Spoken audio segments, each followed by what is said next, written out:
Yeah. All right. Let's do it. We got plenty of time here tonight. Dial 888-808-1019. Keith McPherson, your nighttime host, in right after the Yankees win. It's good to get a win. It's good to get a win. TWTW. The will to win. The will to Warren. If you just heard on the postgame, Will Warren said he was a little under the weather. Didn't show it.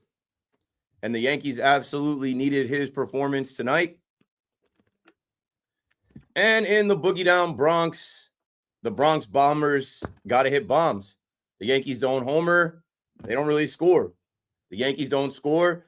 They can't really win, you know? So coming off of the weekend that was, and we do have a good amount of time tonight. This will be a 3.5-hour show. I'll talk about the weekend, and we'll definitely talk football. We can unpack the preseason football. I know you guys can't wait to talk about Jackson Dart and when's he going to start. Justin Fields, is he the real deal?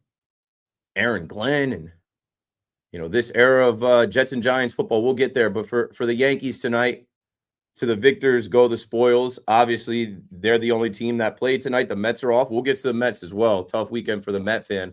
I said that was a test out there in Milwaukee. They absolutely failed the test, and you kind of feel relieved with a night off, and you just hope that they come back and bounce back tomorrow at home. But the Yankees, the New York Yankees, the Yankees that we just watched all these old timers come in and tell us about what they used to be and how things used to run and what was in yesteryear. And then we look at these guys drop a series to the Houston Astros, and we're like,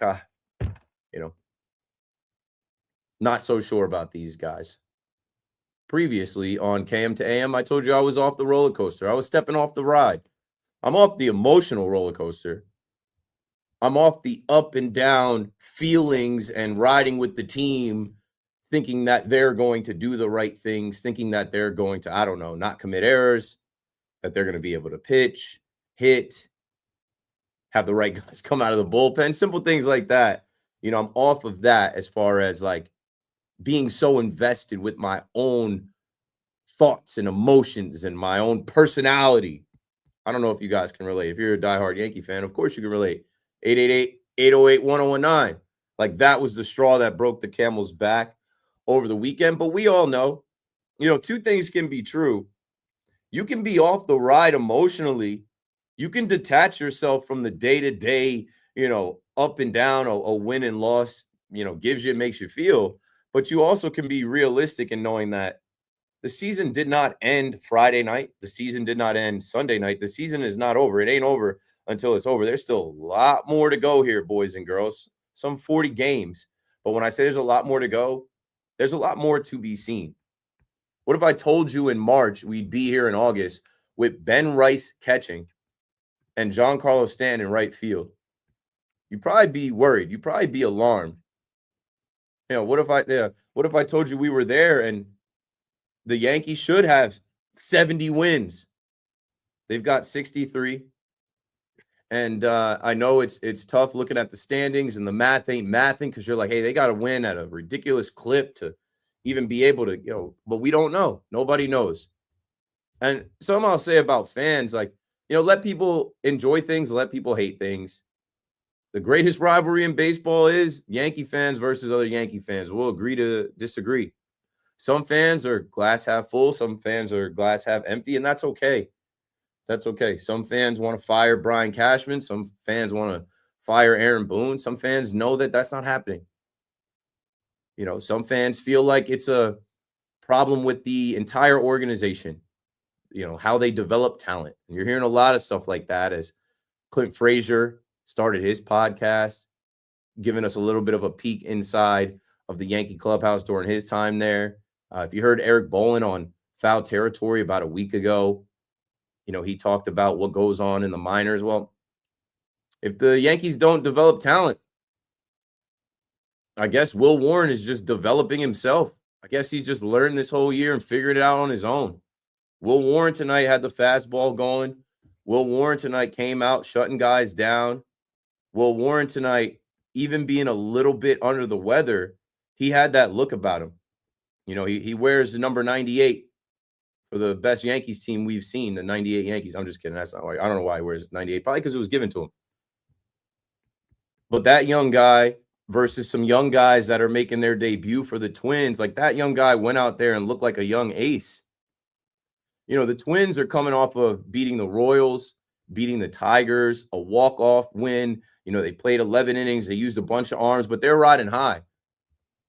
And I know the conversation around the Twins is there are pals, Minnesota nice guys. Of course, you always beat the Twins. I was listening to Emmanuel give you the stats of like what the record, I don't know. The Yankees beat them at like an 800 win percentage, maybe more.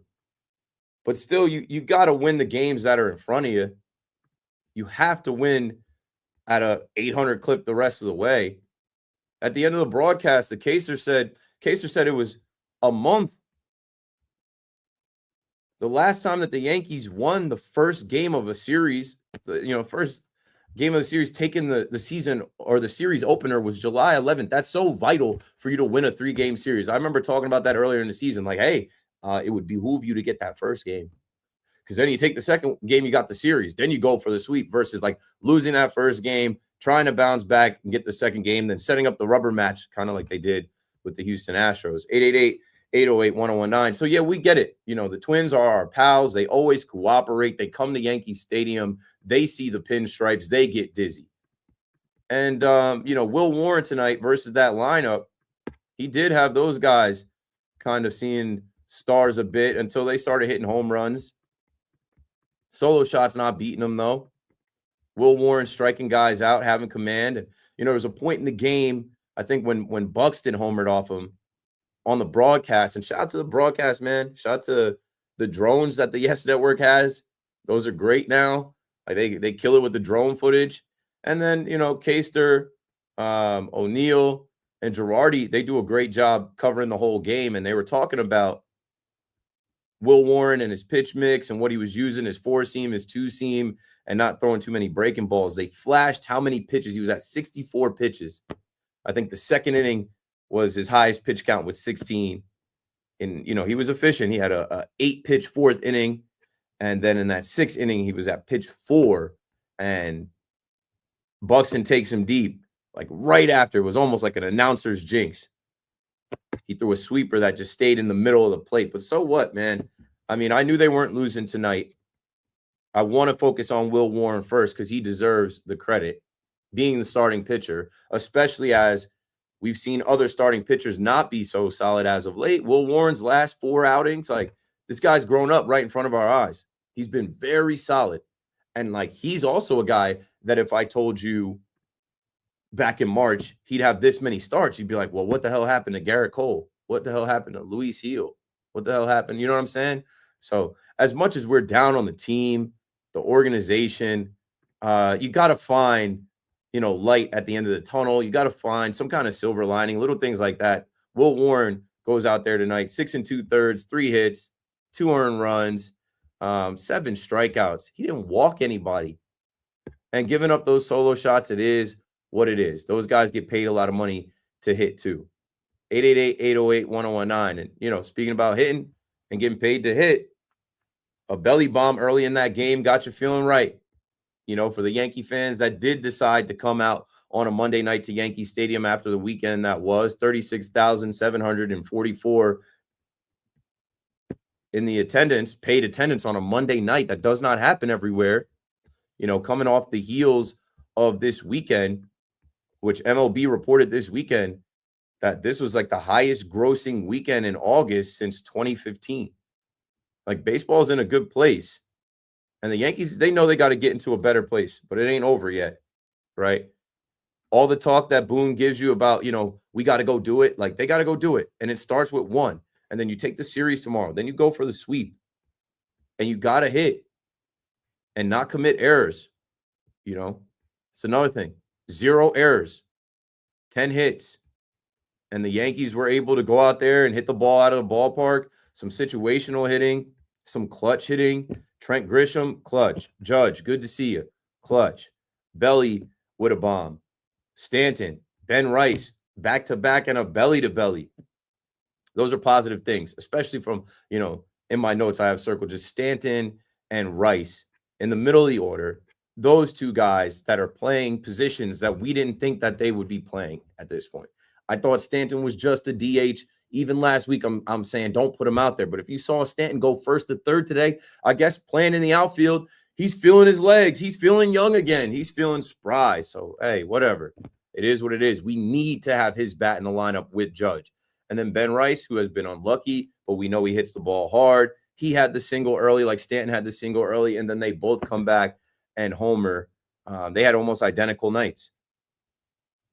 2 hits, 1 run, 1 ribby, 1 strikeout. They both homered, both singled. And both of those guys are playing in the field where we need them to play. We need Rice to catch, and he's been good behind the dish. We need Stanton in right field, and he's made some plays. When I'm looking at this Yankees team the rest of the way, I'm just like, when does it click? When does it happen? When does it, like, if this is it, then so be it, because they fooled me so many times. They have fooled me so many different times. But so much of it is going to be dependent on this bullpen. And when I speak of being fooled, fool me, can't fool me again. That's what I was saying on Friday, right? Play stupid games, win stupid prizes. Some of y'all thought Devin Williams was coming into this game. No. And if you're at the stadium and you see them warming up Devin Williams in any type of close game, high leverage situation, be loud. Let them hear you.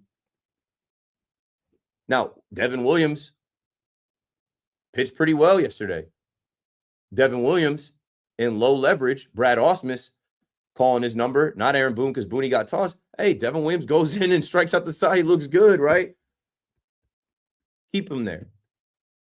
Tonight you go from Warren to Weaver, Dreamweaver back on, Weavy Wonder, and like they were talking about when they were going to move on from Weaver. Let him go. Like, let's not be so quick to let guys pitch 1 inning and then move on. Let's not be so quick to have these pitch counts anymore. Like, that's what I feel like the Yankees have to do now. Instead of going, like, your process hasn't worked. Your planning hasn't worked. Your scripting has failed. Time to go off script a bit. Time to listen to Mr. T. Joe Torre talk about how much the game has feel to it, and analytics don't have feel. Right? I was so disappointed on Friday because I knew that they met and put their heads together and somehow scripted that if we get late into this game, Devin Williams got to pitch in high leverage. And I think that's ridiculous. I thought we were done with that in Texas, and I think now we're done with that. But the Yankees, like, they had to touch the stove one more time just to see if it burns. It burned. But then tonight, Devin Williams, no. Luke Weaver goes 1 1/3. Luke Weaver looked good. Luke Weaver throws 21 pitches. Okay, your bullpen budget tomorrow, he may be down. David Bednar, who's got that look about him, looks like a man, looks like a bulldog. David Bednar warmed up for so long that you had to get him out there. He got too hot to cool him down. I literally was tweeting, hey, go ahead. I saw De Los Santos get up. I'm like, Yuri, go ahead, Yuri, do your thing. It's on you now. Nice little 4-run lead. No, David Bednar threw enough pitches where you got to use him, but he only threw 12 pitches in the game, had a 1-2-3 inning where don't tell me he's down tomorrow. Enough with talking about avoiding guys. Enough with talking about staying away from guys. Tonight, Aaron Boone managed the game to win the game. And you got the starting pitching performance into the 7th inning. You got Luke Weaver for more than an inning. And then you go to David Bednar, and it gives these guys a little bit of a reset, the rest of the pen. It gives these guys a minute to breathe a little bit where you feel good about taking the game tomorrow. I know Joe Ryan is on the mound in the 3rd game, but whatever, we'll cross that bridge when we get there. A good win for the Yankees at home with the Minnesota nice guys, our pals. They always cooperate. They don't want any smoke, any static. You guys need a win, just what the doctor ordered. Here come the Twins. 888-808-1019. Keith McPherson on the fan. Let's take a break right here. When we come back, we'll do the big shot of the night, and then we'll get right to your calls. BRB.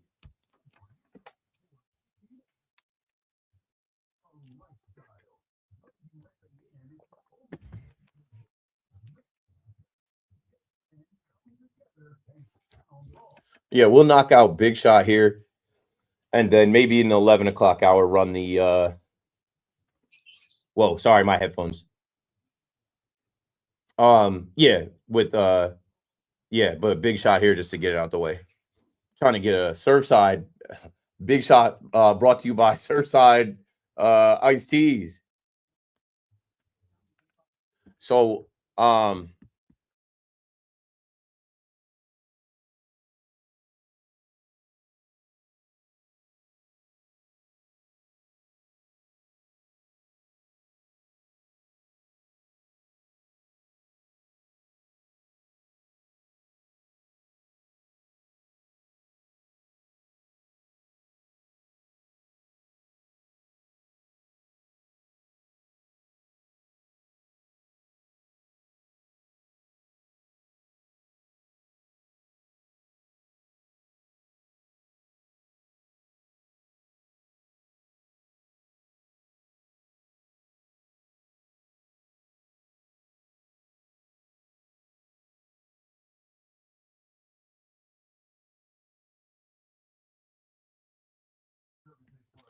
I was having a private conversation, so the microphone was off. Feel me? Let me see something, bro. I feel like my camera looks shaky. Let me see.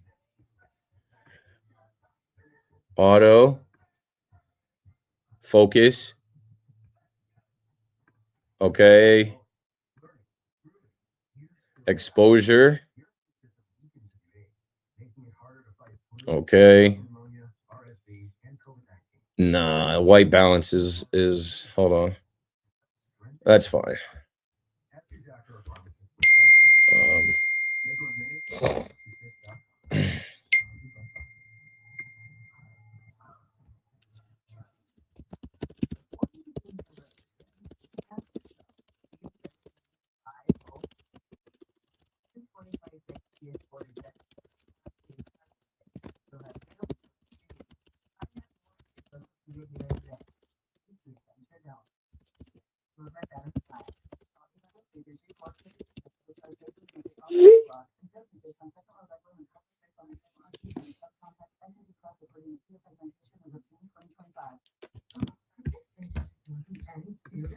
What up? What up? What up? What up? We're about to do the big shot because you had to be a big shot, didn't you? You had to open up your mouth. That's Billy Joel. I'm learning a lot about Billy Joel lately. There was a point in time recently I didn't know any Billy Joel songs.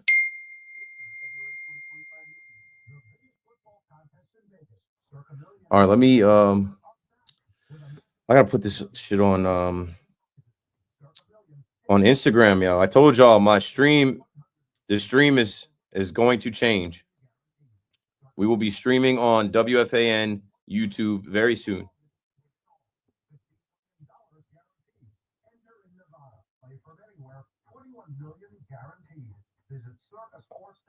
Oh. Record numbers of residents are getting quality, affordable health insurance through Get Covered New Jersey. If you recently had a major life event such as marriage, pregnancy, or insurance loss, you may be eligible to enroll now. All health plans include preventive care, prescriptions, emergency services, and more. 9 in 10 enrollment get financial help, and many pay $10 a month or less. Find out if you qualify at getcovered.nj.gov. That's getcovered.nj.gov. Get connected with WFAN. Your favorite team is Surfside on Odyssey iPhone.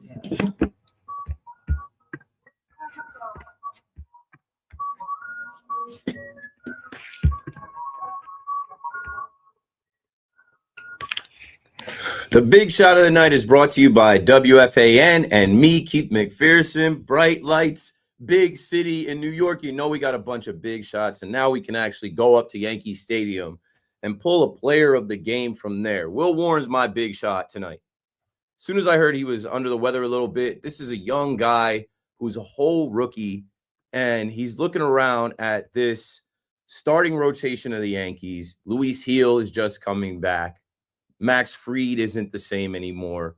Rodon is hit or miss. He was just next to Marcus Stroman. Marcus Stroman is released. And Cam Schlittler is more of a rookie than him. Will Warren's not a rookie anymore. At this point, you were around the Yankees this point last year. Like, you made your debut last year. It's been over a calendar year. We're dependent on you. We need you, young man. And he goes out there tonight and he does his thing. He's commanding his fastball. He's throwing strikes. He's filling up the zone. 6 2/3, only 3 hits, 2 of them for homers, whatever. 7 strikeouts, no walks. TW. The will to Warren, the will to win. The Yankees win. Let's get back right to the phones for the first time. Philip is in Freeport on the Fan. Hello, Philip. I'm all right. I mean, the last time we all spoke in this manner on this platform, I was not all right. That was they actually brought me to the depths of I hit rock bottom as a fan the last time.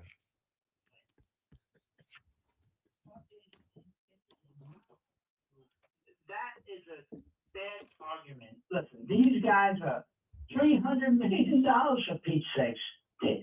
These guys make a ton of money. They're supposed to produce it. The only problem I always see is this. What about the other way? Bunting. That's not their game. They have to at least produce 1 run from a bunt, from a hit, from a sacrifice fly. I mean, do that for once. Am I right or wrong? Am I out of my mind? But I mean, not tonight. But no, I hear you. That's what I was saying when I'm like, if they don't homer, they don't score. If they don't score, they don't win. They are very reliant on that long ball, hitting the ball out of the ballpark. If not, they're getting 1 hit. I mean, can you hear me right now?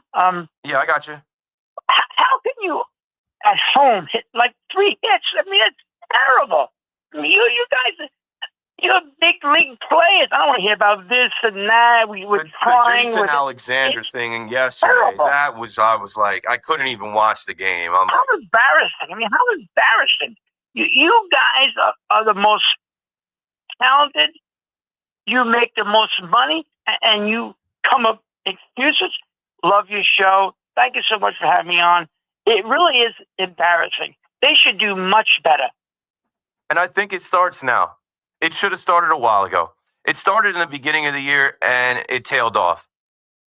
It started in the beginning of the year, and now, Aaron Judge got to get back to being Aaron Judge. Hopefully, a night like tonight helps. Stanton has been great. Stanton's the best hitter on the team the last few weeks since he's gotten going. Ben Rice, you can count on. Trent Grisham is the most clutch player on the team. Won them the 1 game that they were able to take from the Astros. But yeah, I mean, you talk about bunting, that doesn't always go so well. Happy trails, Oswald Peraza. Remember Peraza trying to lay down a bunt? Sometimes these guys lay down bunts and then the guy from first base going to second doesn't know how many outs there are. Austin Wells, I don't know. It's not that simple as they got to lay down bunts. We always want to go to bunting as the answer. I don't need bunts. Bunts don't win guys World Series. The Dodgers win the World Series. Freddie Freeman comes up, smacks a grand slam, walk-off, done. He didn't lay down a bunt. So I look at the Yankees and I'm like, the fact that they have so many hitters, that's why it does piss me off so much. I'm like, this is a year where you have a lot of hitters in the lineup. This is a year where if we get there, I won't be worried about the pitching. It's always their bats going cold, and I feel like they have too many guys that this year, if they can get there, they should be able to get hot and figure it out. But long way to go here. Like I said, tonight, taking that first game of the series is crucial. It was important. Minnesota, nice guys. Those are our pals because we are your friends. Vinny is in Rockland County on the Fan. What's up, Vinny? Hi, great show. Just the first question. Is there any chance we can get the Twins transferred to the Eastern Division so we can get an extra 6 Oh, wouldn't you love that? Year? Just ship the Toronto Blue Jays to the Central and put the Twins in. Yeah, that could be done. That would be great. First thing, Ben Rice, I think he should be their starting catcher. And I say that because not just his hitting. I think he must be calling, or the pitchers feel comfortable with him. I mean, I'm noticing every game a lot of games he's catching. Their starting pitchers are doing a lot better. He holds them down. I don't know. You're on to something, Vinny. I talked a lot about job security and how guys need to fear that their jobs aren't just guaranteed. And Austin Wells, I don't know if he just felt like, hey, opening day, I'm the leadoff hitter. I hit us a home run. I'm the guy. This is Ben Rice. This was such a wild card. We knew he came up as a catcher, but I guess they undersold his catching ability or what he was going to be able to do at this level. I noticed how he worked with Stroman. I'm like, if he can call a game for Marcus Stroman, who has no velocity, has no stuff, there's definitely something to his preparation. And maybe Ben Rice prepares a little better than Austin Wells because he probably is paranoid, thinking about, hey, I haven't caught that many games at this level. He's definitely the better hitter. He's been doing a good job. He's been, as far as the Yankees, it's not so much they don't bunt. It's really too many low averages. I know with this time with analytics, they say averages aren't as important. OPS. They're important. You can't. I look at the lineup. I see a lot of 220 hitters there, and they got to learn to hit, not just swing for the fences. Because, like you said, you rely on just a home run, you're not going to go far in the playoffs. You're going to face much better pitching, and that's why they always get stymied in the playoffs. They rely too much just on the long ball. They got to move, And then everybody comes up swinging for the fences. Yeah, and guys it doesn't work out. Guys that shouldn't be. Volpe. I know he's got some homers, but he could be a much better hitter if he learned how to go the other way and learned how to bunt or learn how to, spread the ball around. Just situational hitting. We don't always need a homer. Sometimes just a hard hit single through the infield. Thanks for the call, Vinny. 888-808-1019. We got to go to the break, but quickly here. When you go to Fangraphs and you just look at the 2025 hitting stats, go to average.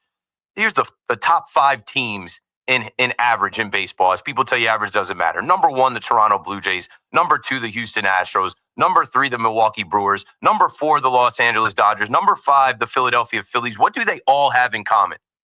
They're in first place. Keith McPherson on the Fan. Let's take another break as we reach 11 o'clock, and then we'll get back to the phones right after this. It's Boomer and Gio. Mornings on the Fan. 101.9 FM. I need my glasses.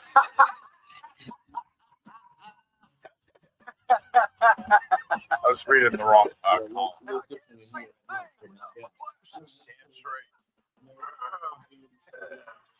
to Boomer and Gio on demand on Apple Podcasts and Spotify or wherever you get your podcasts. If Old Spice Deep Sea Super Hydration Body Wash were music, what would it sound like?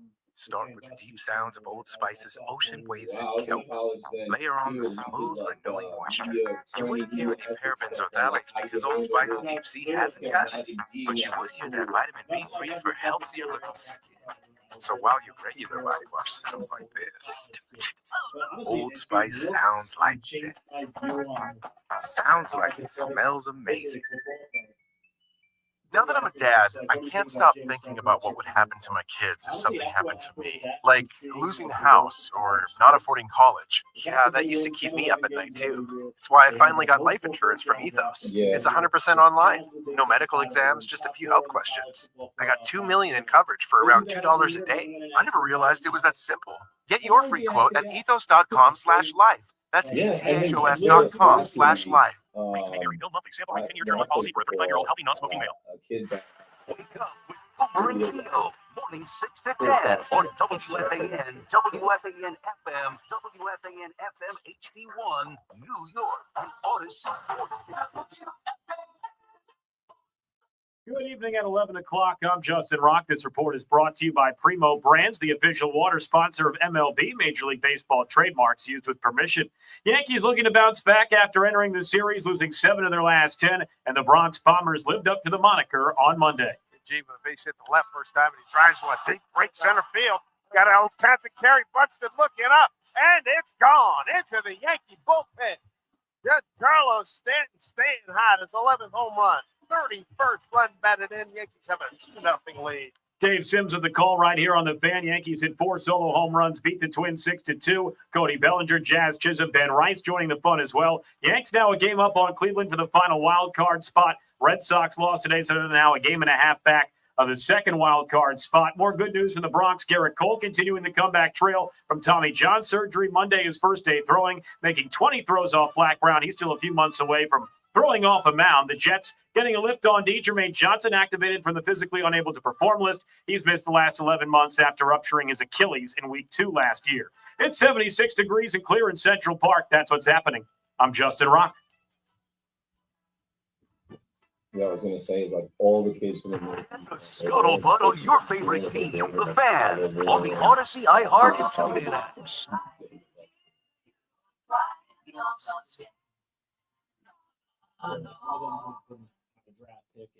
Be willing to share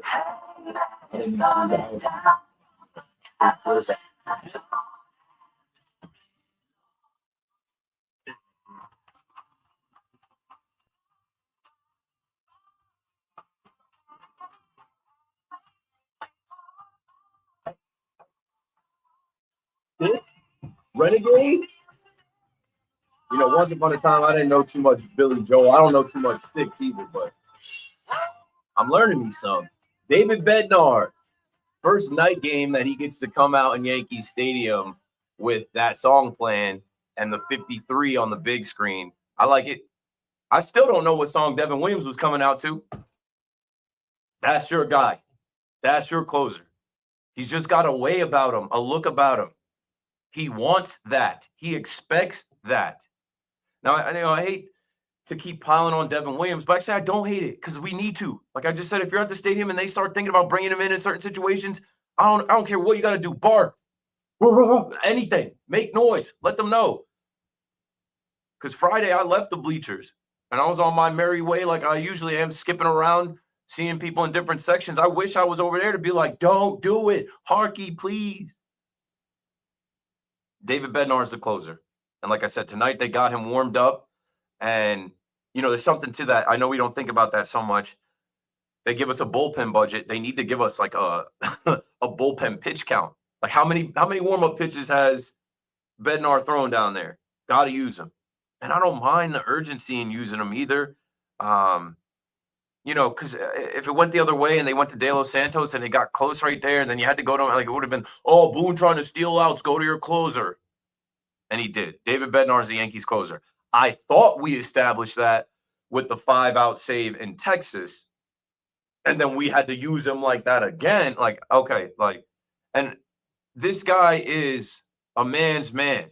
This is a beer drinking Pittsburgh guy that, like, I don't think you got to worry so much about, oh, we got to stay away from him. He threw, okay, if he throws 40 pitches, the most he's thrown in 3 years, whatever, that's one thing. But after a day of rest, whatever, all I'm saying is I hope we're all on the same page that David Bednar is the closer for the New York Yankees. Camilo Doval will be ready tomorrow, but after only throwing 12 pitches tonight, if we're in a close game, in a situation where you need that man to go do his job, I guarantee you he'll be ready to go do the job. No props for Devin striking out the side Saturday? I mean, I mentioned Sunday, it. I mean, yeah, it was yesterday. It was Sunday, and Brad Ausmus called his number, and that's where you're supposed to use him. Fried is done. Go to him there. He strikes out the side. That's low leverage. He can't handle it. It's okay. I was calling it in May. I go to the games. I look at these guys in the face. I look at them warm up in the bullpen. His body language was telling us, even though even when Luke Weaver got hurt and they asked him, right, about getting, like, you get to be the closer of the New York Yankees. Mariano Rivera is the only unanimous Hall of Famer. He was the closer of the New York Yankees. And we'll talk about Mo and that Achilles injury. Yeah, you were the one who tipped me off to that. And I was doing things, and I think I saw your text and then your tweet, and I'm like, no. Yeah, that was a wild story with Clemens breaking it in the booth to Dave and Susan. The thing with Devin Williams is it's almost sad, and we can joke around that Pete Alonso broke him or whatever. This is a guy that, like, essentially got the Yankees to change the beard policy. Yep.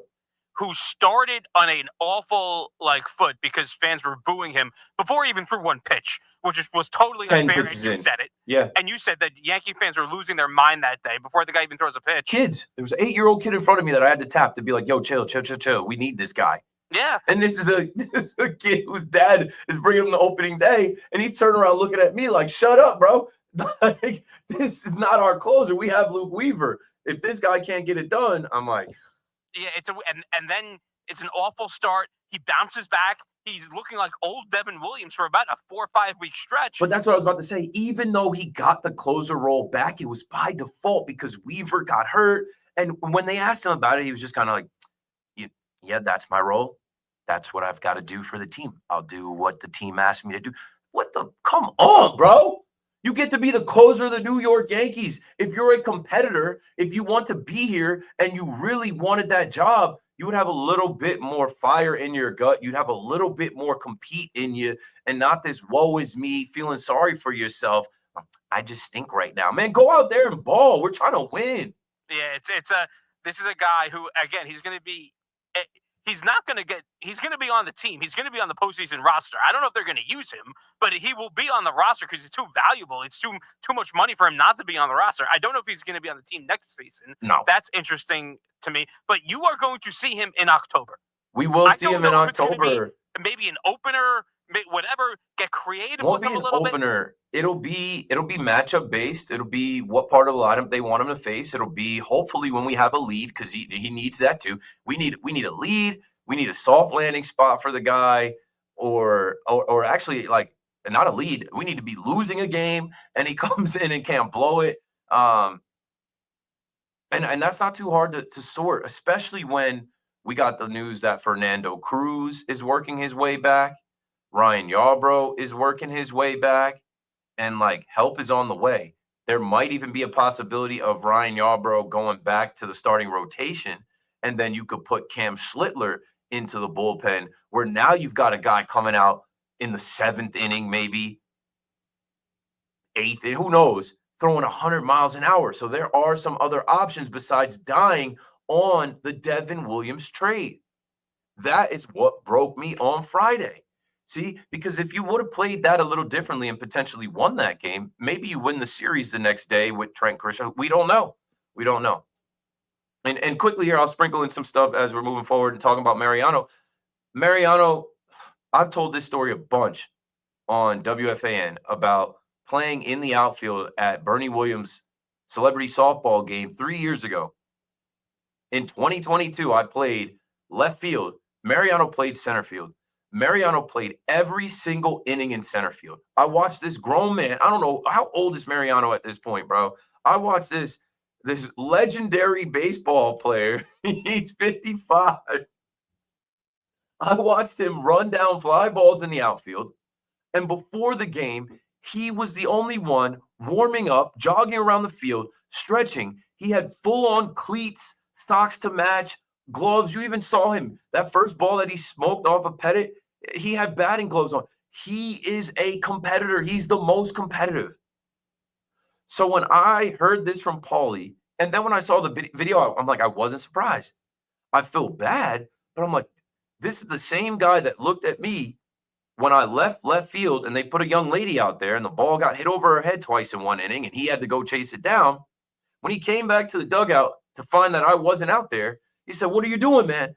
I said, "Bernie told me to do my interview. Chris DiStefano was doing interviews in the dugout. It was my turn to do mine." He's like, "No, we need you in left field. We got to win." I'm like, "Bro, this is not that serious. We're playing the Ridgefield community team." Mariano Rivera, he ruptured his Achilles on Old Timers Day. So maybe they shut that whole thing down. Maybe they don't actually play the game. Maybe it's one and done coming back because we don't need guys like we don't need injuries. We don't need like literally like the last guy out of the dugout to end up in the hospital. George is in Sparta, New Jersey on the fan. What's up, George? What's up, Keith? Hey, man. Still the best voice on the radio in New York City. Hope all is well. Hope as well as the family. Thank you, sir. All good. What you got? So we were at the game tonight. Great energy, with the home runs in the first couple of innings. what was huge tonight was, they claw back 3-2, and you look at the seventh inning, McMahon leads off with a double, Volpe has a good at-bat, and then the top of the order drives both of them in, puts a little bit more distance.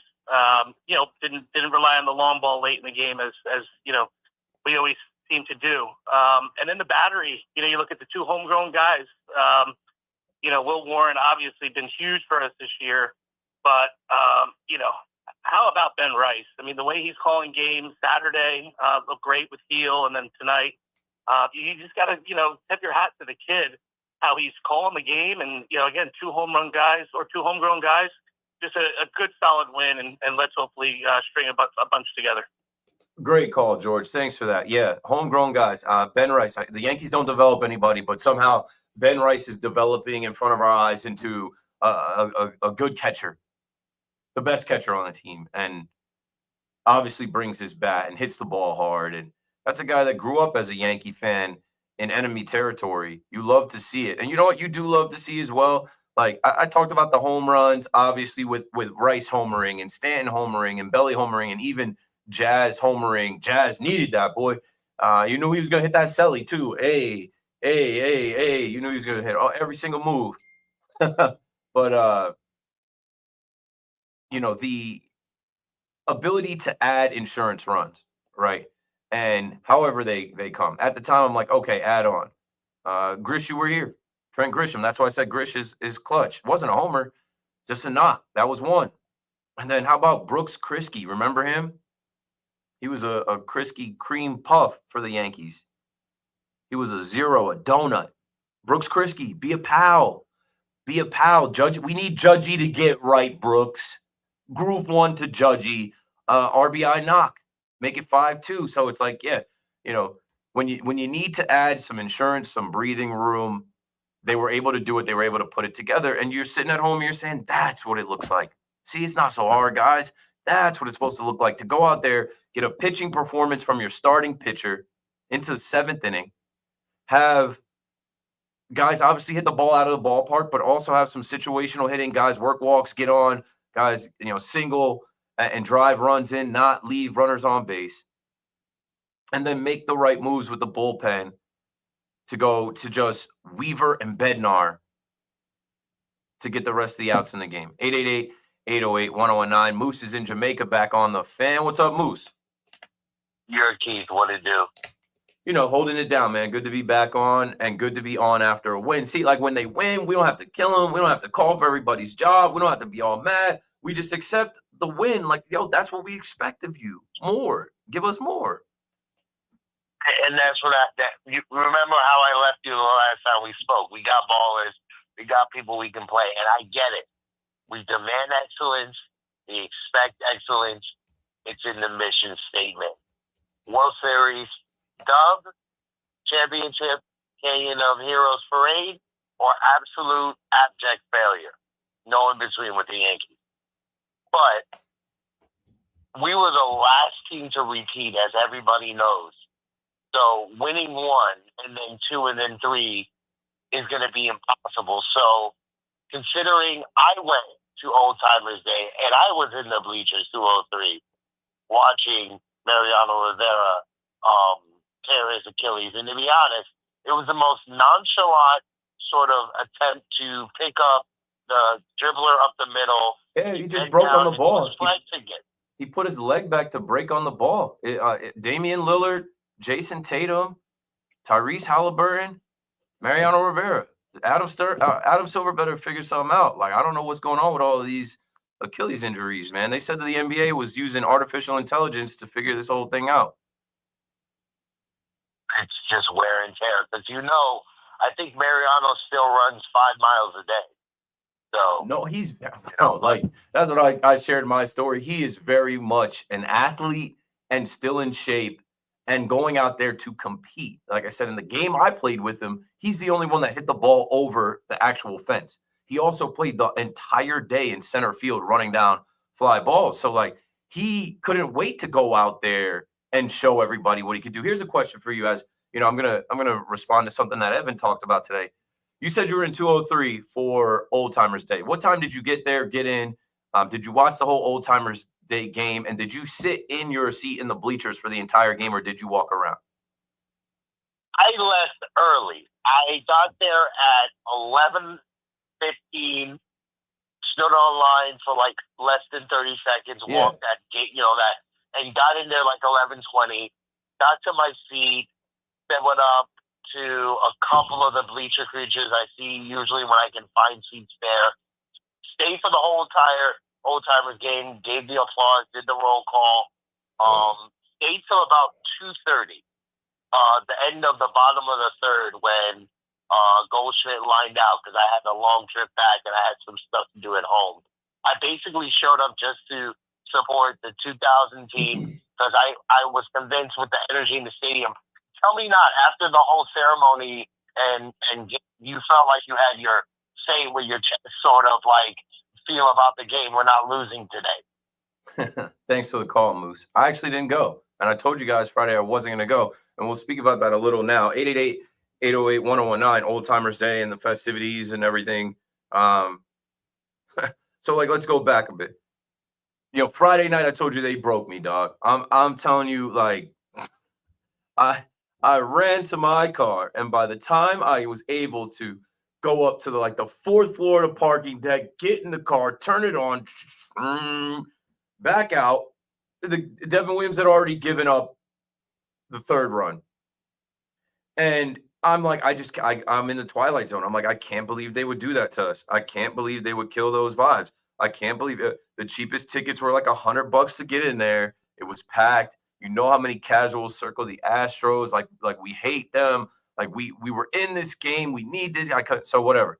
Me spiraling as I'm driving from Yankee Stadium down here to Hudson Square, where the station is, by myself in the car, trying not to drive into traffic. I'm just like, bro, what do they care more about Devin Williams than winning? What number? I don't care about their secret number, whatever. I'm like, this is crazy. They just killed the vibes completely. Friday night is my favorite night to go to Yankee Stadium. There are a lot of people that agree with me. The Friday night in the Boogie Down Bronx is unmatched. And not just for Yankee Stadium, but anywhere in New York, anywhere in baseball. And there's a lot of Yankee fans that did go to that game, more ticketed fans on Friday night than Saturday night. And from a lot of people I know, we booze, we lose. And so a lot of people stayed there that night and partied out in the streets and in the bars and, drank our sorrows away, losing to the Astros. I'm sure there was some goofy ass Astros fans with cowboy hats and orange jerseys mixed in between. But with a 2:05 start the next day, that buys everybody an extra hour of sleep, of traveling. And, I heard people today talking about, oh, no Derek Jeter, that affected Old Timers Day. Not really. Maybe. Let's say there's 500 people that are like, I'm not going. Jeter's not playing. Maybe. But I think overall, it was the loss the night before, the hangover from the night before. Literally. Not even figuratively. People were hungover. And it's like, I got to get out of bed. As you guys know, if you're listening to the show, I was off Thursday.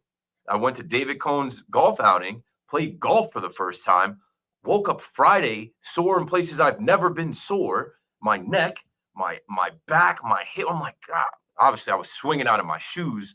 But I was so shot out by the time that I rode to the stadium, saw the game, came back here, did the show. I was like, I'm done, bro. And they crushed me. I'm like, I'm not going to have it in me to get up at, 8, 9 o'clock, get up there by 10. So I ended up passing my tickets. I ended up passing my parking to the homies. Shout out to Morris and Jaden and some of the creatures or whatever. But from my intel, as I saw our very own Evan Roberts, who was watching or listening to the broadcast, and Evan's not a Yankee fan. I know he goes to Yankee Stadium. Evan is a very knowledgeable baseball guy and one of the best radio guys in the country. But as far as speaking on Yankee Stadium, I saw the quote card where he was like, it says Evan says the Yankees need to end Old Timers Day due to the lack of interest from fans. I'm like, wait a minute. And then in quotes, he said, you don't care. I was mortified by how nobody was there. Evan, why are you mortified for us? Like the way that the Yankees lost the night before, they should have been mortified. I know they were because they hit Aaron Boone from the fans the next day at Old Timers Day when no one was in there, right? If there was no one in there, then why couldn't Aaron Boone come out? The boos for Boone should have been so light if there was no one in there. There was people in there. A lot of people went in, and there are TVs and other places where you could see the game, and it's not a real game. You don't need to see every pitch of this game. You don't need to be in your seats, especially once like they do the introductions or whatever. So I think just the camera can trick you, especially these new drones that the Yes Network has, where they can show you every seat of the stadium. I think there was a good amount of people in there for the old timers. I thought Kaser did his thing, calling everyone out. I love to see the wives. I love to see the different generations of players. Greg Nettles being back. Mickey Rivers, still a firecracker. That's my guy, Mickey Rivers, Mick the Quick. Like I love seeing, Bellinger, Clay Bellinger being out there and his son being like it was good, man. Willie Randolph. I loved everything those guys had to say, but I just don't think that it's like you need to be mortified. It doesn't mean anything. You know what, too? A lot of the homies were in Billy's. There's a big ass 30-foot screen in Billy's. You could watch Old Timers Day right there, even if you have tickets, and get you a hair of the dog beer. You know what I'm saying? Like, I don't know. I didn't make too much of the fact that like they brought Old Timers Day back for the first time in 6 years, and the place wasn't packed for that. Like, I don't think anybody really is like they're playing so slow. They're playing so slow. It's not a real game. And then, my joke that I put out there on Twitter, and I know I can't joke about the Mets. Ooh, some of y'all be sensitive when I make jokes about the Mets. I said, Evan was mortified about Yankee Stadium and how it looked on Old Timers Day. I said, end Old Timers Day because Mo got hurt. Like, hey, we brought it back. Mariano tore his Achilles. Maybe we don't need to play. But I'm like, don't be mortified for Yankee fans over the stadium not being packed at 11:30 a.m. I said, we'll draw what some of y'all brag about for attendance in Queens on a Friday and Saturday. And if you look at the box score and you look at the attendance tonight, like Met fans would brag about 36,744 people being in Citi Field on a Friday or Saturday. And that's just a regular Monday night in the Bronx for a Yankees team that's barely in the postseason, right? Keith McPherson on the Fan, 888-808-1019. Call me up if you want to talk. I got a lot more to unpack. We'll be right back after this. Baseball heartbreak, football glory. WFAN covers every win, loss, and headline from the Yankees, Mets, Jets, and Giants. The Fan, 101.9 FM, and always streaming on the Odyssey, iHeartRadio, and TuneIn apps. Hi, Zoe Saldana. Welcome to T-Mobile. Here's your new iPhone 16 on us. Thanks. And here's my old phone to trade in. You don't need a trade-in. When you switch to T-Mobile, we'll give you a new iPhone 16. Plus, we'll help you pay off your old phone up to $800, and you still get to keep it. There's always a trade-in. Not right now at T-Mobile. I feel like I have to give you something in return for karma. That's okay. I don't really have much in my purse. Oh, let's see. Juice box.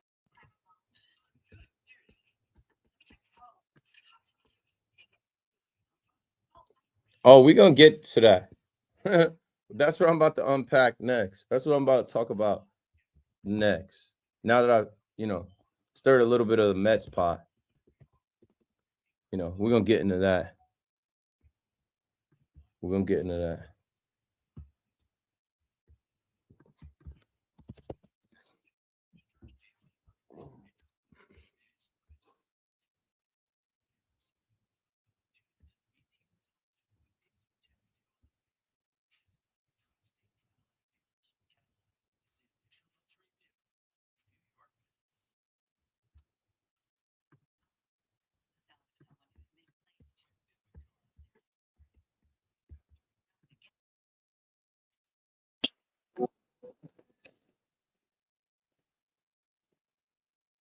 That's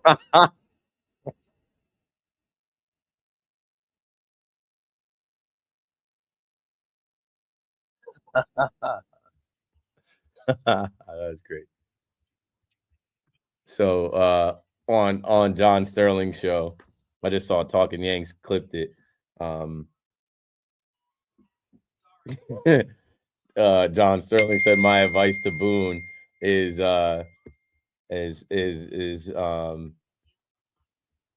don't pitch Devin Williams.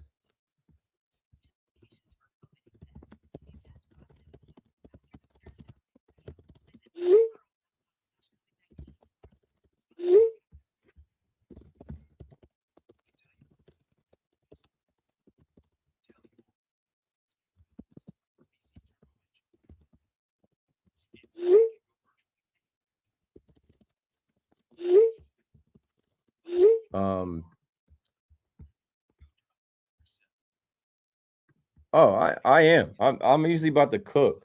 I'm about to cook. They're gonna be mad. Nah, it wasn't Sal, bro. Sal was off. So you didn't hear Sal. It was BT alone. What's up, Keith? Just sub to the channel. Appreciate it, bro. I think I was saying last week, like, I'm moving on up. I'm moving on up. AM to AM. Well, let me see.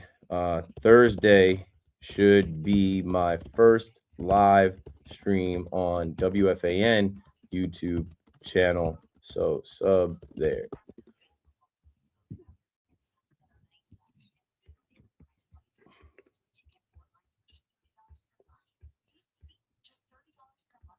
Let's see. Ryan said, was there showing out for Old Timers Day? People freaking out about the attendance or reaching is not that deep. That's what I'm saying too. Like, I didn't go because the Yankees killed my vibe on Friday night. But at the same time, like, people were there. There was still there's still 10,000 more people that be at Citi Field. Yo. Billy's lit every day. Every day that ends with Y.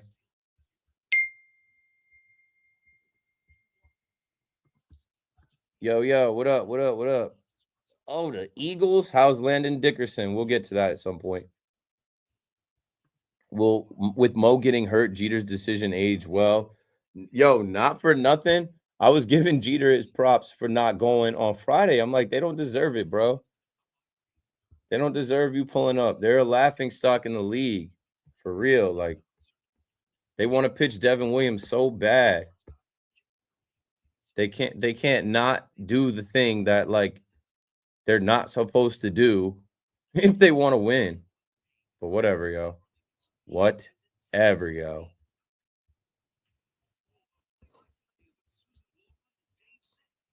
All right, here we go.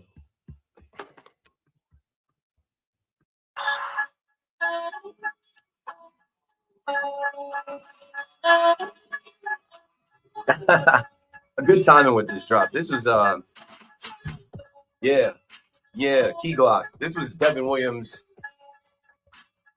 entrance music in Milwaukee. This is Key Glock came from nothing, which went hard in Miller Park till Pete Alonso broke him. Shout out to Pete Alonso, man. Shout out to Pete Alonso, about to make history. They're giving out T-shirts. You know, Citi Field is going to be lit for Pete Alonso. I hope they pay that man. I really do. I hope they pay that man what he deserves, especially after all the money they gave to Juan Solo. Yeah, that Juan Solo has caught on. I'm not taking claim for it. I know we all have been saying Juan Solo shots. I mean, it's been a pattern for a while now, you know, with the Mets. How'd you feel watching the Mets? Because that now is where I kind of let us in talking about the attendance, talking about Evan, talking about Citi Field doesn't draw what we draw on a Monday. How'd you feel watching a weekend series against the man from Milwaukee's former team? He's supposed to have the drop on them. He's supposed to have all the intel on them. You can't get a game off of them.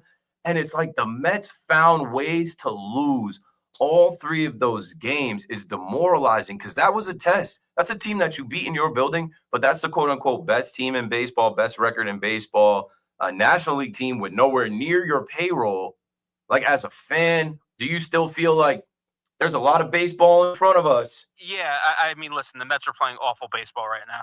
The bullpen is lights out. The offense is atrocious. You can't say the bullpen is lights out because they cost you two this weekend. No, Sean Manaea cost us. Sean Manaea was the main culprit. But who was on the mound? Who was on the mound? Somehow than Carlos Edwin Rodon. Diaz didn't give it up. Ryan Helsley didn't give it up. My point is, you can't have bullpen. You can't have your bullpen going 5 innings every night. The starting pitching has to be better. I thought you had a super pen. And it's still, you can have whatever you want back there, and it's not going to matter if your starting pitchers are only going 4 innings. He's a worse Carlos Rodon. I didn't think that was possible. Sean Manaea is a worse Carlos Rodon. It's the same thing. It's the same thing. He had 88 pitches through 4 innings. It was crazy. It was the same line. Yeah, we don't talk about his contract. We always talk about Soto's contract, but his value was last year. Bringing him back in the offseason, we had to bring Mania back. Brought him back before Pete. Him and Pete were working out. Mania's like, oh, I got my money. Let's be fair to Pete, who started off on fire. He's, I think, statistically one of the worst hitters in baseball the past month, along with Lindor, along with Soto, along with Nimmo. Leave Pete out of it. Leave Pete out of it. It's stats. It's facts. In his last 7 games, he's been a little bit better. A little bit, but the Mets offense has been awful. He is part of that offense, right? Now, he's part of it. Lindor Juan Soto is part of it. Lindor is part of it. I don't know what's up with Lindor. No one talks about him having a kid, a young son at home. They talk about the pinky toe. I think his pinky toe is a little sore. But Lindor has to know that, you could still become the Mets captain. Don't throw your whole season away because David Wright didn't hand you the captaincy. There's nothing to do with the captaincy. This is all the Mets are in an awful. They're in an awful stretch right now. The Yankees are in an awful stretch right now. You think he doesn't rock with Soto? Because we know he didn't like McNeil at first. You think him and Soto? I thought he was someone who lobbied for Soto to be on the team. I think they're fine, and I haven't seen it in a while because I was getting my shifts moved around, and Jerry Seinfeld came on the Steve Summers podcast. Me Here, You There. I heard. And one of the things he said about Juan Soto was that last year on the Yankees, it was his bachelor party. And this year is the first year he's married. And he wonders, using that comp, is that a little bit in his head as, man, I'm now here the rest of my life. Last year, I was, having fun in the Bronx or whatever. And now I'm here the rest of my life. As far as New York goes? Right. And now I'm here. And now I'm okay, this is being real. In the spotlight for real? I have a lot of pressure to, impress my wife, impress the Met fans. No, you got to lead. And that's what I was saying last week. You get paid all that money. You are the 1A. You are the first option. You are the main guy. You are the face of the franchise. You are the highest paid player in baseball. You didn't make the all-star team, but that's because people are salty and they hate on you when they have their ways to do things, whatever. But this fan base celebrated signing you like they won the World Series. They made a mini movie. Yes, we did. Over your recruitment in a way. They just literally made all these Juan Soto tees, and now the bobblehead is coming this weekend, and first 15,000 Met fans that show up opening day get a Juan Soto pin. They basically made you out to be like a lock, a guaranteed bona fide MVP caliber superstar. Yeah. And he hasn't been. No, of course he has not been good this year. No Met fan in their right mind would say Juan Soto has been good this year. He has not been what you expected. Of course he hasn't been. But let's be fair. When the Mets make the postseason, if he hits 400, no one's going to give two you-know-whats about how he hit. If I go to sleep tonight and I grow 5 inches, I'm going to go join the WNBA. What are we talking about if? And I know I'm somebody that says it all the time. Get Juan Soto to the postseason. He's postseason proven. Right. But now, you're looking at the Cincinnati Reds, who lost to the Philadelphia Phillies tonight. You rooting for the Phillies or you rooting for the Reds? You're rooting for the Phillies. You want to keep the Reds as far away and everybody else is far away. Same thing. The comp is winning the division would be nice, but just get into the dance. You don't have to win the division. All the time. If you get in, you can win. That's all that matters. And for the Mets, it's no one is going to care about Juan Soto's August or Pete Alonso's struggles or Francisco Lindor's struggles if they go on a run in the postseason. Nobody is going to care that Aaron Judge is a 200 hitter in the postseason if he performs this postseason. No one. Yeah, I wouldn't bank on that with Judgy. I'm banking on all the other hitters in the lineup. And that's, by the way, and I think that's by design too. Cashman's like, hey, we need some other guys around. And by the way, and the Yankees winning, and that's all great because I think they had to win tonight. Judge is 3 for 20 since he came back, and you wonder how much they're going to push him and if they're going to have to reel him back in a little bit to save him so he's healthy enough to try to perform in a few minutes. I'll get into my call Spencer Jones thing. Call up Spencer Jones because they need to buy more time with Judge, or maybe we'll get to that. It's either call up Spencer Jones. We'll get to that. Let's stay on the Mets though. And since I have you a guy who wears a Shinjo jersey to the opening day. Everyone's got a favorite. My two are Tsuyoshi Shinjo and Butch Husky. Those are my two favorite. But you purchased that jersey custom made. Oh, okay. It was custom even made. Worse. Not custom made. Okay. How do you feel about the Make It Happen Mets? But what about Make It Happen Mendy? He seems to not want to make it happen. And I think you're starting to see that he came out of Aaron Boone's school of managing. I said that last week when I was on too. I'm like, nobody. Where have I heard some of this before? Nobody likes to lose, and I think he's having a tough time handling this streak that the Mets are in because the Mets are 1-11 in their last 12. I think they have a minus 25 run differential or something. They have been legitimately, they have been playing awful, and that's on the entire team. They have been awful, and I think Mendoza is trying to toe that line of being inspirational and being, the manager, that pump your guys up, and also being realistic and like calling out Frankie Montas and calling out these starters and calling out Minaya. Bro, Frankie Montas. So where I'm at with Frankie Montas, they were so quick to give him money. And last week I was saying Boris is not your friend. You think Scott Boris is your friend. He's not your friend. He's getting money off the richest owner in the sport. And David Stearns being a guy that doesn't want to give money to the Max Frieds. Now, it looks understandable. Corbin Burns obviously looks understandable. But, like, you paid Frankie Montas, and, like, what are you expecting to get out of him? You better call these kids up. Because if you don't want to spend money, you better develop pitching. And I know, I saw the alerts. Brandon Sproat, Nolan McLean, and now Jonah Tong are all in AAA, and they called up some other guys. And it seems like, Stearns is cooking. But, like, you need them sooner rather than later. You just got swept again.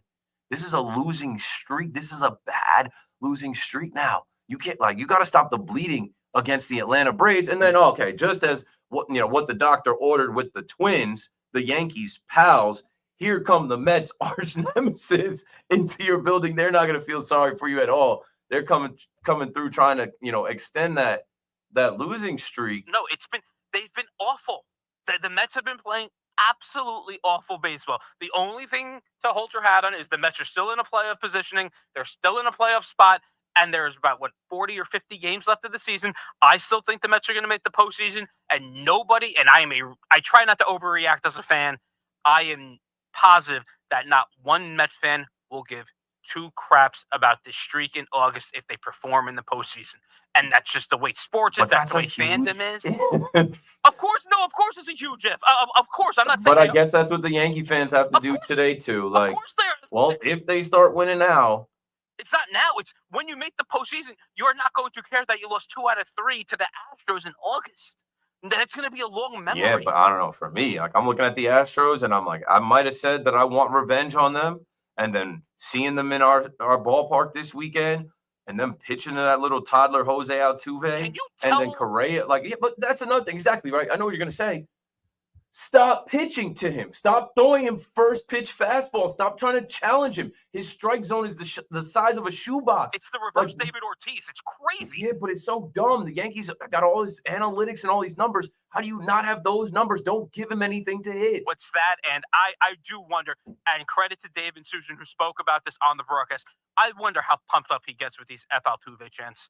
I wonder if that really has been going a substantial effect. I know, but just for 4 years, just pumping him up to you guys are still doing this. You guys are still complaining and crying about something that happened almost 10 years ago. You guys still cannot get over this. 5 years. You can't get over this. I'm over it. But there are goofies in our ballpark, bro. There's hella casuals. I'm watching the game on Saturday, and I'm disgusted because I can hear they're like, F. Altuve.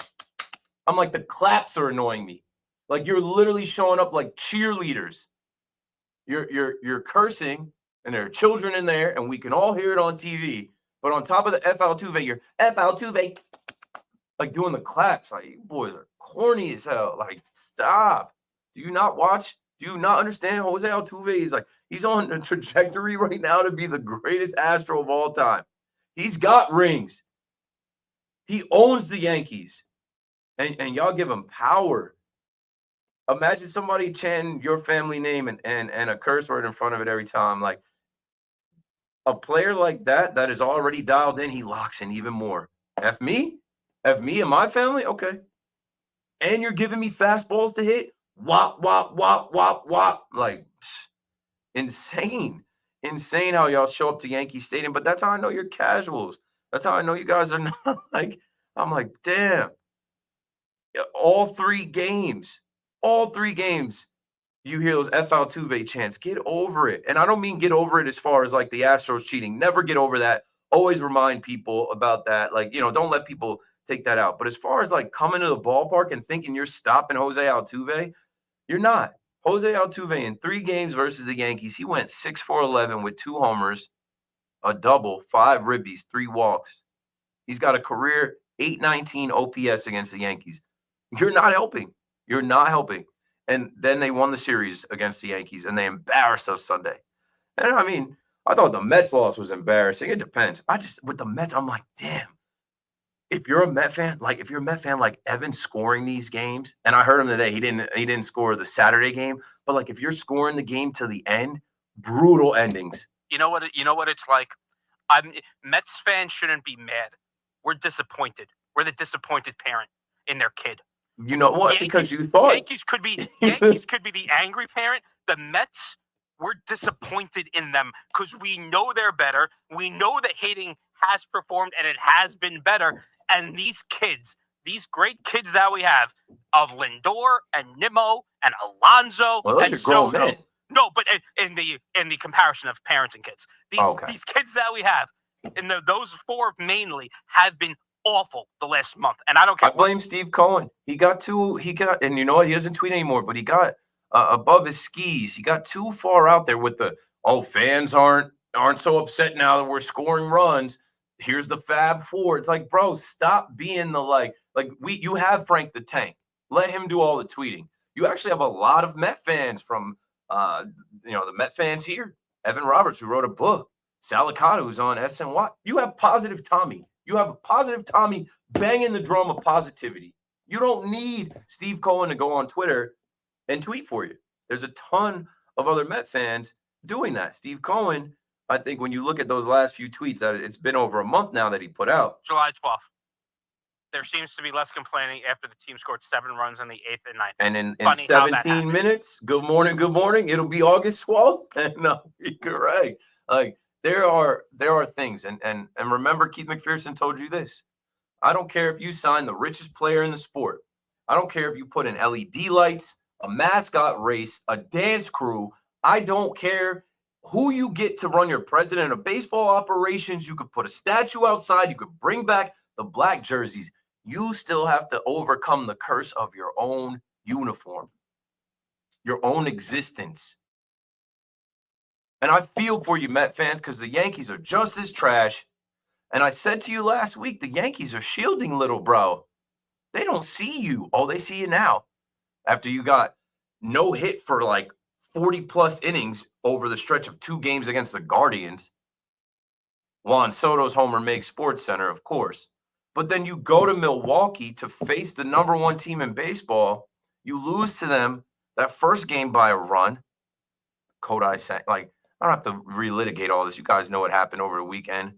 Frankie Montas, Sean Manaea, the super pen imploding, Juan Solo. I mean, you scored enough runs, and it went how I thought. I told you, Brandon Woodruff, that's the one you had to get. The other 2 guys found a way to lose, and it's hard for you to look at the Mets and say that these aren't the same. Oh, Mets, 888-808-1019. Frank is in Baldwin, New York on the Fan. KMVP, how are you today? You know, I'm just back in the saddle, talking the talk. It's been a couple days. Yeah, I heard you took a day off. A lot of people talking trash. I don't get that, man. That bothers me. People were talking trash about me taking a day off. Oh, what, to go play in David Cohn's golf outing and represent WFAN there? I don't know. Exactly. If anybody talked trash, I didn't hear it, but it's coming from you. Twitter. And Twitter, the Twitter thing, if you're talking about my Twitter, I think that was more in regards to BT and Sal, and I stood up for them. And I'll stand up for everybody at the station, especially the morning show guys too, because they're out at Pebble Beach, so they've got the week off. Update, I will be doing the morning show with Big Mac on Wednesday. But my whole thing on Twitter was we're public figures, but we're regular guys. We're not athletes. We're all fathers and husbands, and we have responsibilities to our families and other business to handle. And so for people to make jokes about, who takes off more days than WFAN hosts? It's the summertime. We don't take off once that football starts to get kicked and thrown around. I always just have a tough time with people criticizing, because you know what? I used to be on the outside and now I'm on the inside. You know, my mom just texted me watching the stream. She's like, "You look tired." I'm like, "Mom, I am tired. I've been up since 7 o'clock with my son. You think I won't? Like, I'm like, we're humans. We all need days off. Like Anthony Volpe needed a day off. Like these players need scheduled rest. Where the bullpen doesn't pitch back-to-back days or 3 days in a row. I don't know. I just had a hard time with people kind of criticizing BT and Sal for how they've been solo these few weeks, and then how the morning show guys are off. Like, mind your business. You guys hate all of us, but then there's all this commentary on Facebook and Reddit and Twitter about all of us. You love us. Just say you love us. Say you love listening to WFAN and shut up about who's off and who's not on. Because you know what? The radio station is on all the time. Somebody will be on. Give somebody else an opportunity to shine. Sorry. Thanks for letting me get that rant off, Frank. Okay. It's been like that since Tony Page. Remember Tony Page? He was great. Of course. I know Tony personally. Yes. I love Tony Page. So let's talk about our miserable Mets. First off, I get the Juan Soto thing, but you got to remember one thing: nobody's getting on base, so of course he's going to be hitting solo home runs. Sure. Lindor and Nimmo ahead of him. You know, their batting average and the strikeouts is ridiculous. So every time he comes up, there's nobody on base. What do you think about having Soto lead off? Yeah, that's something that has caught steam. Somebody called me a couple of weeks ago, and I'm like, no, it's Juan Soto, right? And then, you know, when you think about it, he's hitting solo shots, and he works walks, and you got to do something. And Lindor and Nimmo and Marte and whoever else you put at the leadoff spot haven't had success. It can't hurt. And it also helps the 8-9 because 8-9 is terrible on this team. And speaking of that, I think another problem is there's no consistency. I mean, you see Viento's finally getting hot, and he sits for 2 days. Mauricio plays 2-3 games, he sits for a week. Batty plays 1 game, he sits, plays 2 games, sits 3 days. It's a problem you have with those young guys and them playing the same position. Can't one of them go into the outfield? I don't know. Well, how about sending one down and just bringing up a starting pitcher? How about the idea of maybe bringing up a Sproat and having a Sproat Montas? Have them both pitch the game. You know, like Sproat's going to start the first 4 or 5, however he gets to, and then somebody else comes in. You know, like maybe Montas or other guy. Ex-Yankees. Yeah, they keep, whenever you ask them about that, they say they like where these guys are at with their development, and they don't give you the inkling that there's a plan to bring them up. But we're approaching August 15th, and that's the time where, like, okay, their rookie eligibility is no mas, like there is no potential to mess up, you know, rookie status for 2026. Why not bring up one of those young guys and see if they can just have baseball luck, you know, beginner's luck, and get into the 6th inning? And anything could be better than Montas. You know what I'm saying? You know, the way our guys are pitching. Yeah, what a waste of money. I mean, oh, my goodness. Well, Steve's got it to waste. Steve Cohen's got the money to blow. I remember when they signed him, you made jokes about it. You're like, Montas, you know, I don't waste. Because I saw him as a Yankee. Frankie the Yankee, wasn't a fan of it. Wasn't a fan even when they traded for him, because I felt like they gave up a lot for him. They did. They gave up J.P. Sears, Ken Waldichuk, Luis Medina, who were young guys in our system that I'm like, those guys are going to end up being something soon. Montas is never going to be anything here, and he barely pitched. I think he made like 8 starts for the Yankees. Thanks for the call, Frank. Yeah, there's a lot to go around, to point the finger at, to question, changing the lineup, bringing in pinch runners, you know, guys not going deep enough in games, and guys in the lineup that are making a ton of money and barely hitting their body weight. I mean, it is crazy.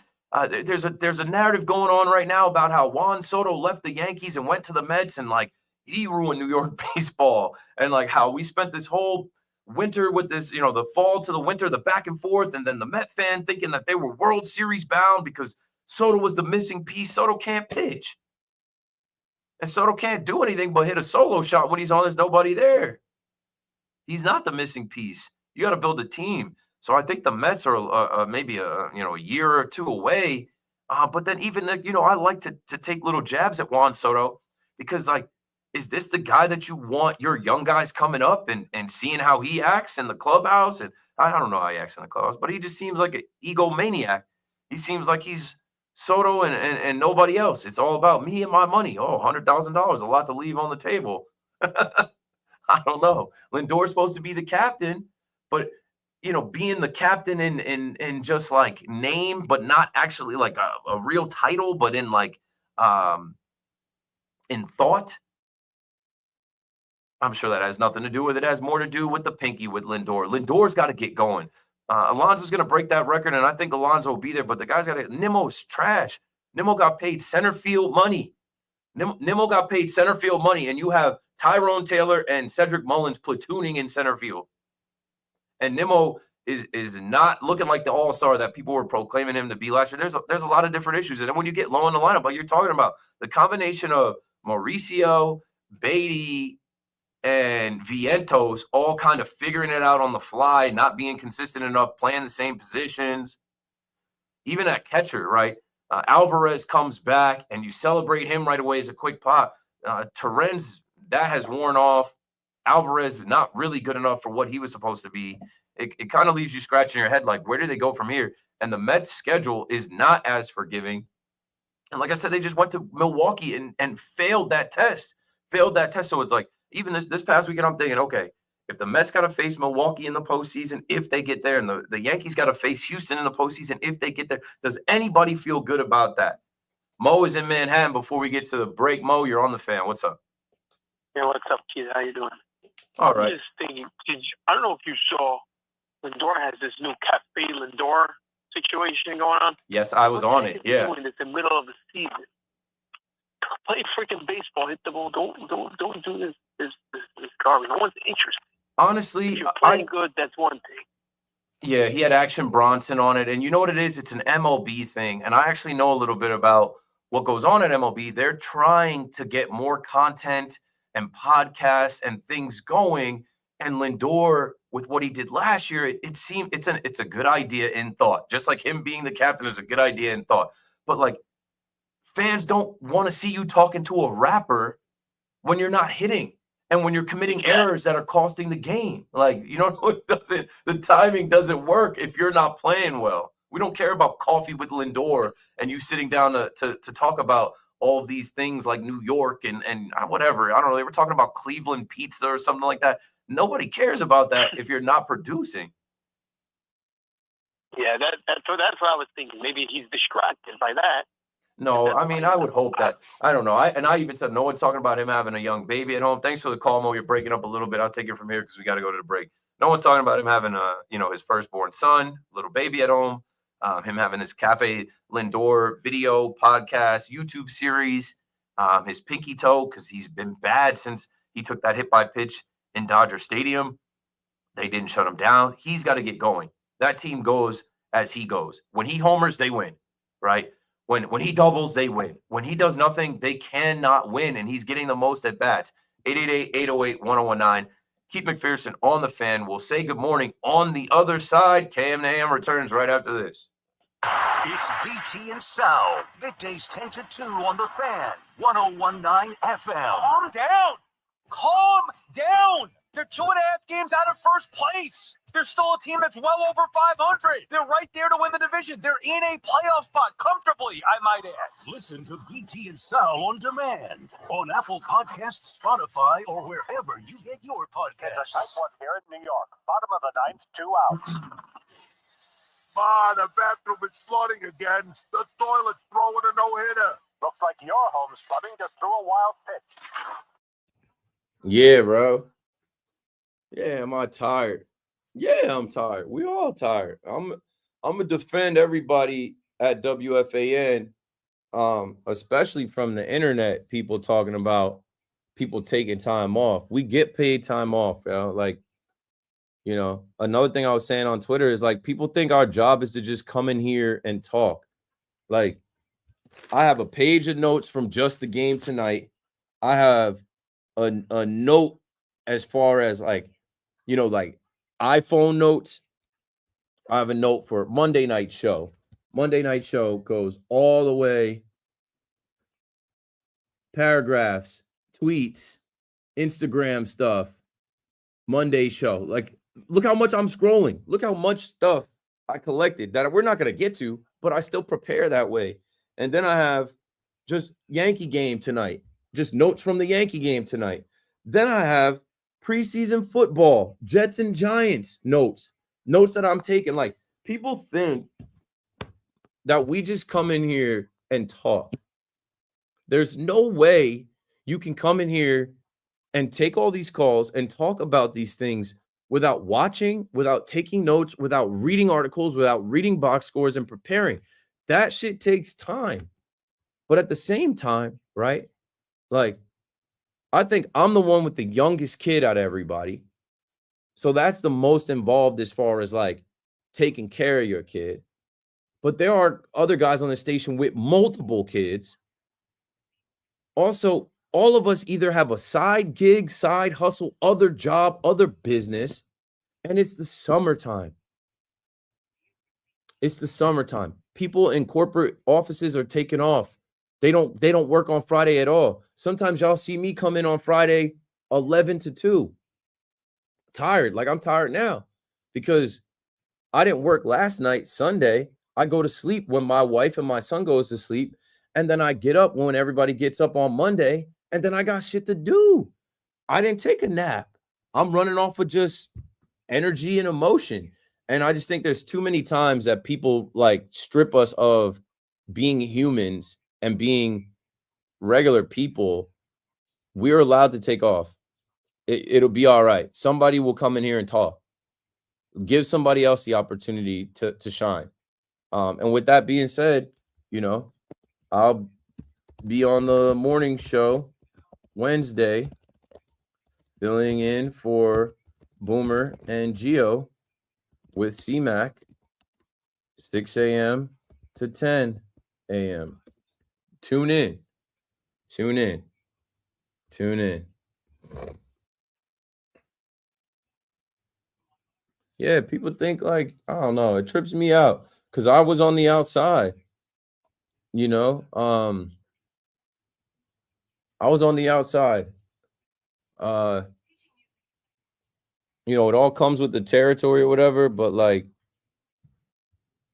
that shit grinds my gears when I hear people, oh, how many days these guys take off? As many as we want, bro. Because as soon as they start playing football, we don't take off. We gotta be here. And like, who cares? Even like when you know Dave Sims got criticized for taking off, he went to Sacramento, right? Or he went to Seattle and he didn't go to Sacramento to a minor league ballpark. What he did was get a head start going to Seattle because the team went to play the A's and play the Mariners. He called the games for the Mariners for years. His son lives out there. It was his return there.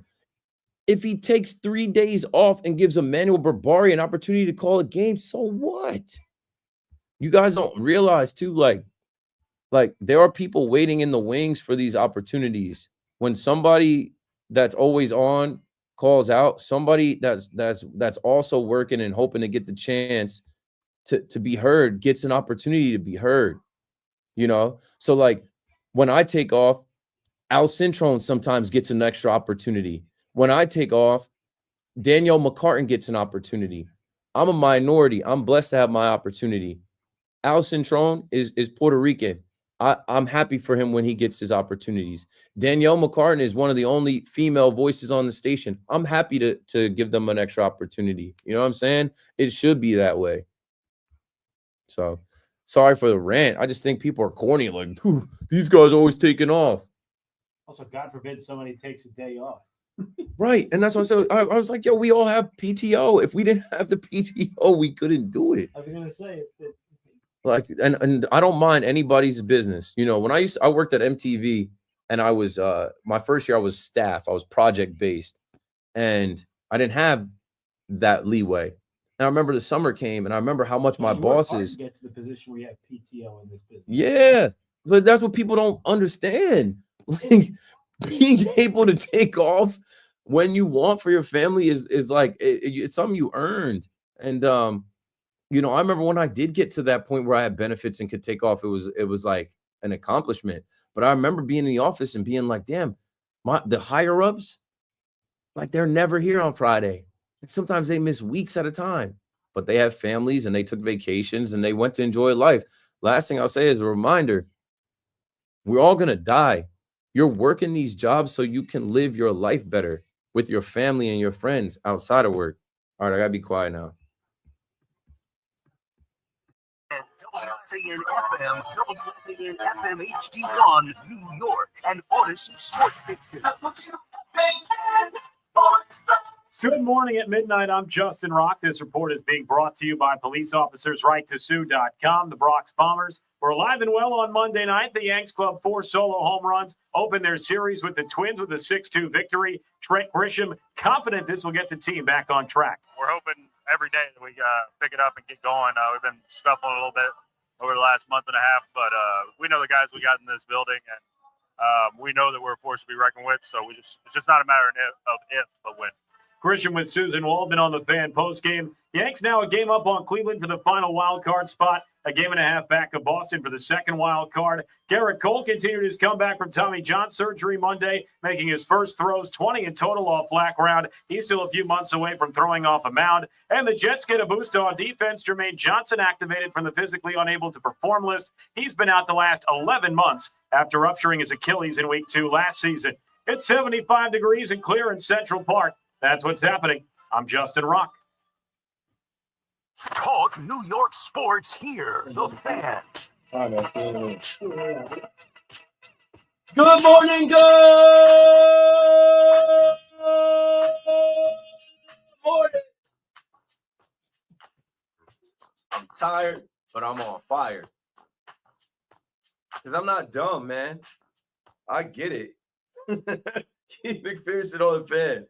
Doing my show, another KM to AM. Happy to be here. Happy to talk to you.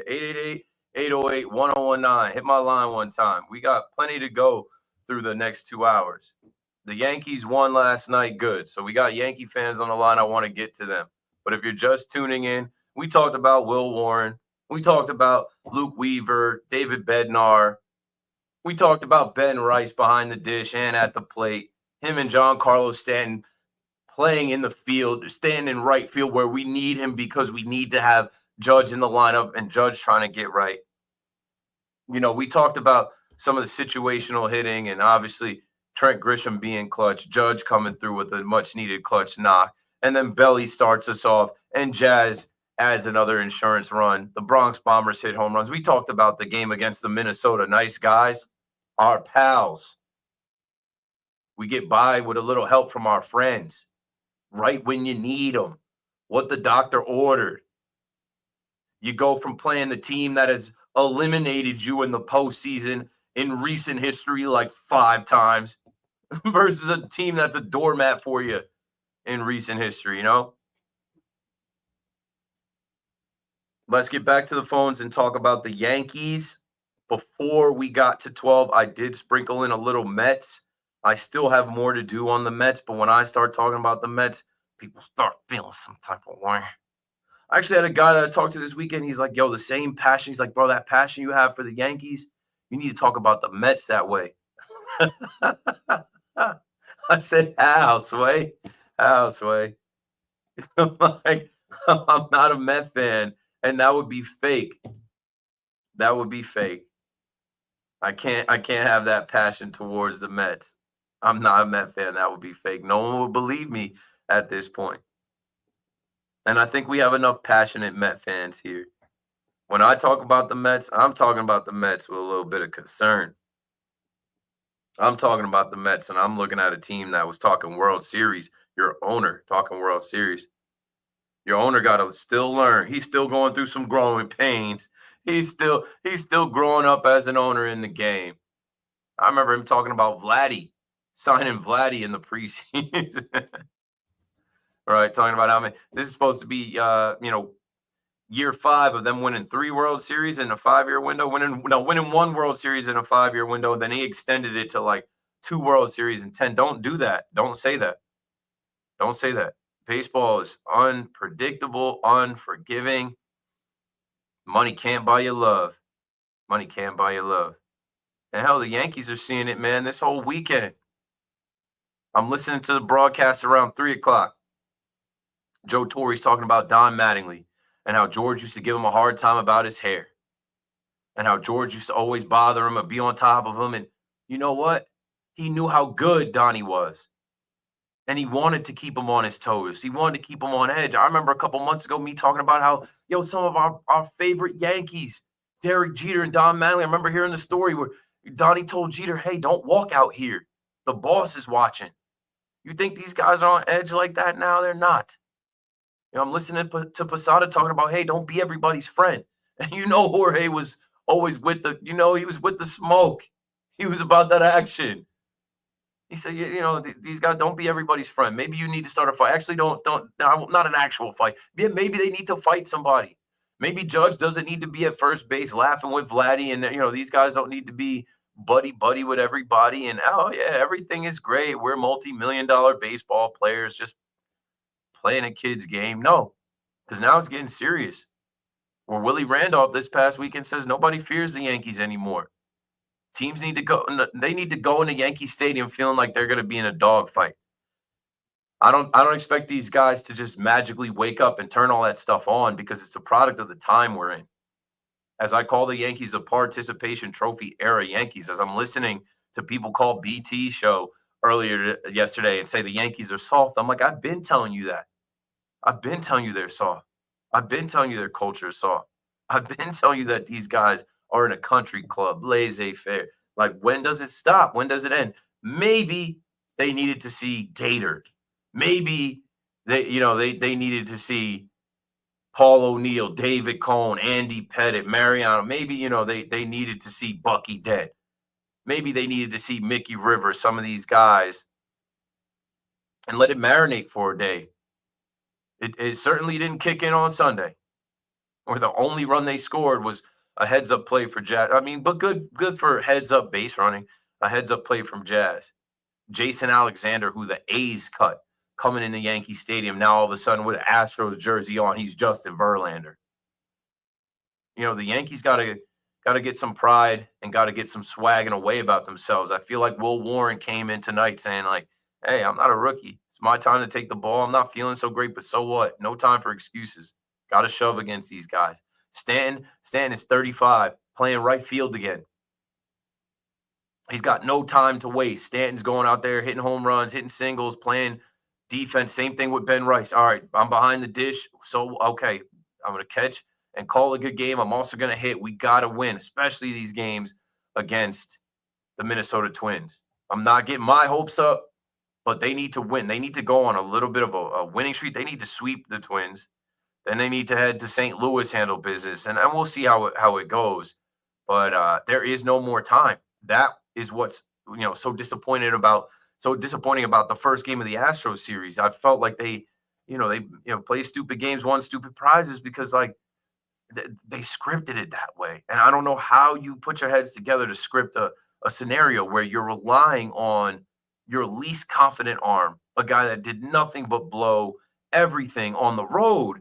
Like, he blew 2 games on the road. You had the audacity to pitch him in Yankee Stadium. Whatever. It's in the past. It's in the past. Earlier today, when the lineup came out, the Yankees can't even get right. You guys were calling for them to fire Aaron Boone. They had to fire an intern today, one of the graphic design interns, whoever does the social media. They put out the lineup, and it had Ben Rice, and the position was D. Typo. Somebody too quickly put that out for the masses for like 30 minutes.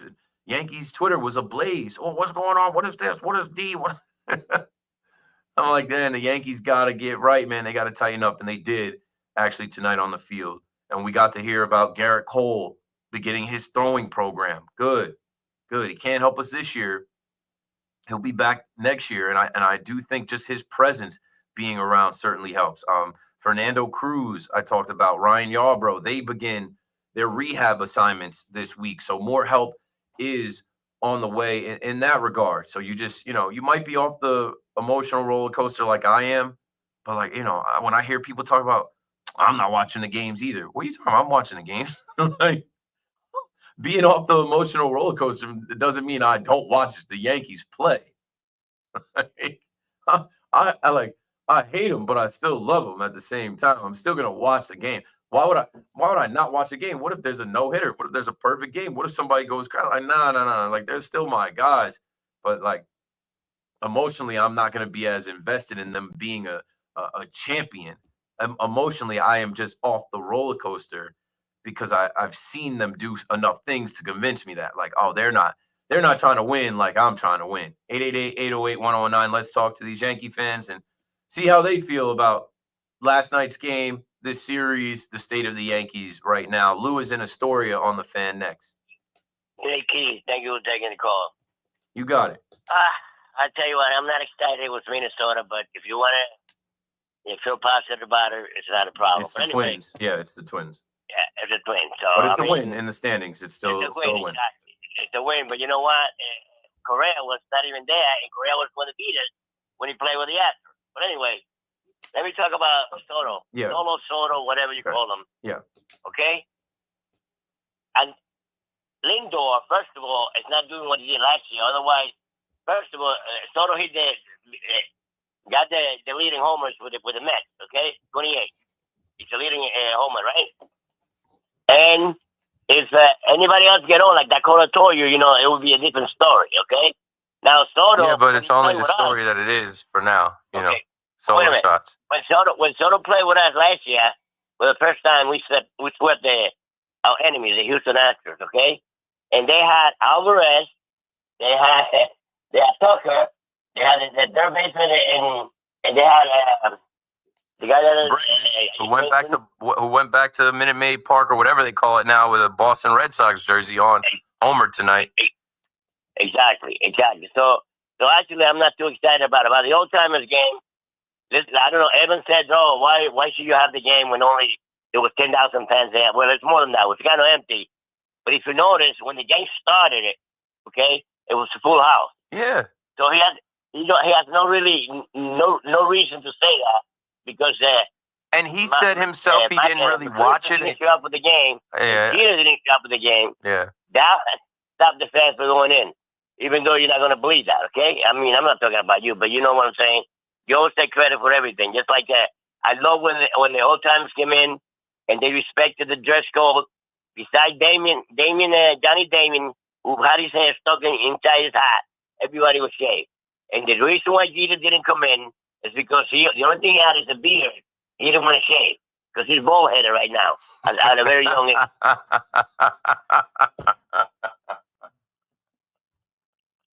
Hey, Lou, you one of a kind, Lou. He said Jeter bald-headed right now at a very young age. And yeah, Jeter didn't make that trip from Florida up to New York because he didn't want to shave his little stubble, and he's bald-headed right now. And I take credit for it. Yep. I can't grow a beard myself, but I made the Yankees change the beard policy. No, I just be on the Elon Musk machine tweeting some stuff. And I don't care. I don't care about the beard policy. It just sucks that, forever the beard policy will be linked to Devin Williams, and he's going to be a one-and-done Yankee. Who knows what the rest of his tenure is. But that was a good call. That was a funny call, Lou. You 1-1, Lou. You call it, and I already know something is coming my way, Lou. Something is coming my Sweet Lou from Astoria. Let's go out to L.A. and talk to Bob on the Fan in New York. What's up, B.O.B.? Hey, Keith. Just bouncing off that last call, just thinking out loud. I wish they didn't make the new beard rule. It would be kind of ballsy move if Hal's like, you know what, guys? I thought about it. We're going back to the old way, the old Yankees. That's a small move. Williams isn't here. I just feel like it would kind of he just show a little bit of grit. It wasn't Hal's thing, and now that Hal did actually change it, that's on him. I don't see him going back. And there's too many guys. Bednar has a beard. Mark Leiter Jr. has a beard. Luis Gil has a beard. Dominguez has a beard. Like a lot of these guys have beards. It's okay. They just need to play better. They need to win. I hear. But I mean, in the macro sense, the Yankees have lost. They've lost that snap, that kind of, I don't care about men's facial hair. I straight up, I can't tell you how many of the homies have beards or don't have beards. I'm not checking for that. I don't care about them having beards. If Devin Williams was lights out, no one would be saying it's because it's Devin Williams being trash. But I knew he was going to be trash, beard or not, because he's not built for New York. That has to do with the pinstripes being heavy, whether you shave or you don't shave. Yeah, I hear that. I guess I just miss the old Yankees. Sure, and I get that. And Lou I think he's a former military background guy, so he believes it, and I get that. But it's also 2025, and I remember when I was talking about it, I'm like, we have NBA players that paint their nails. We have guys in college football that paint their nails. What happens when one of these Yankees want to paint their nails, right? We have an NFL player, Caleb Williams paints his nails.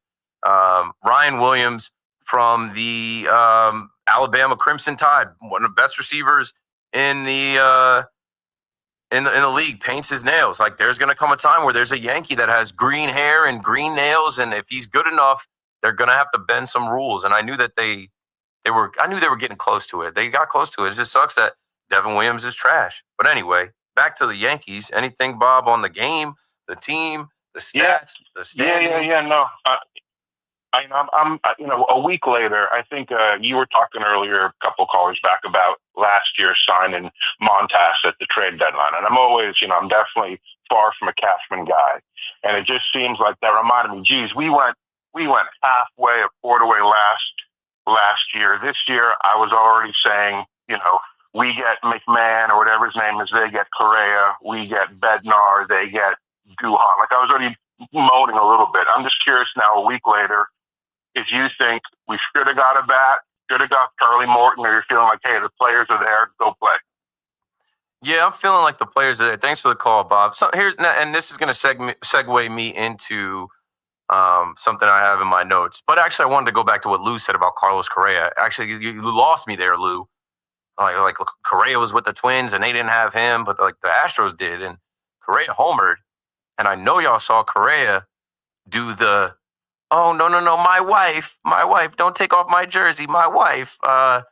He basically mocked the Yankees with the Jose Altuve 2019, don't remove my jersey, no, finger wag, which all Yankee fans, not all, but most of us back then suspected that, like, oh, this guy was wearing some type of device, a buzzer, to cheat and tell him, what pitch was coming.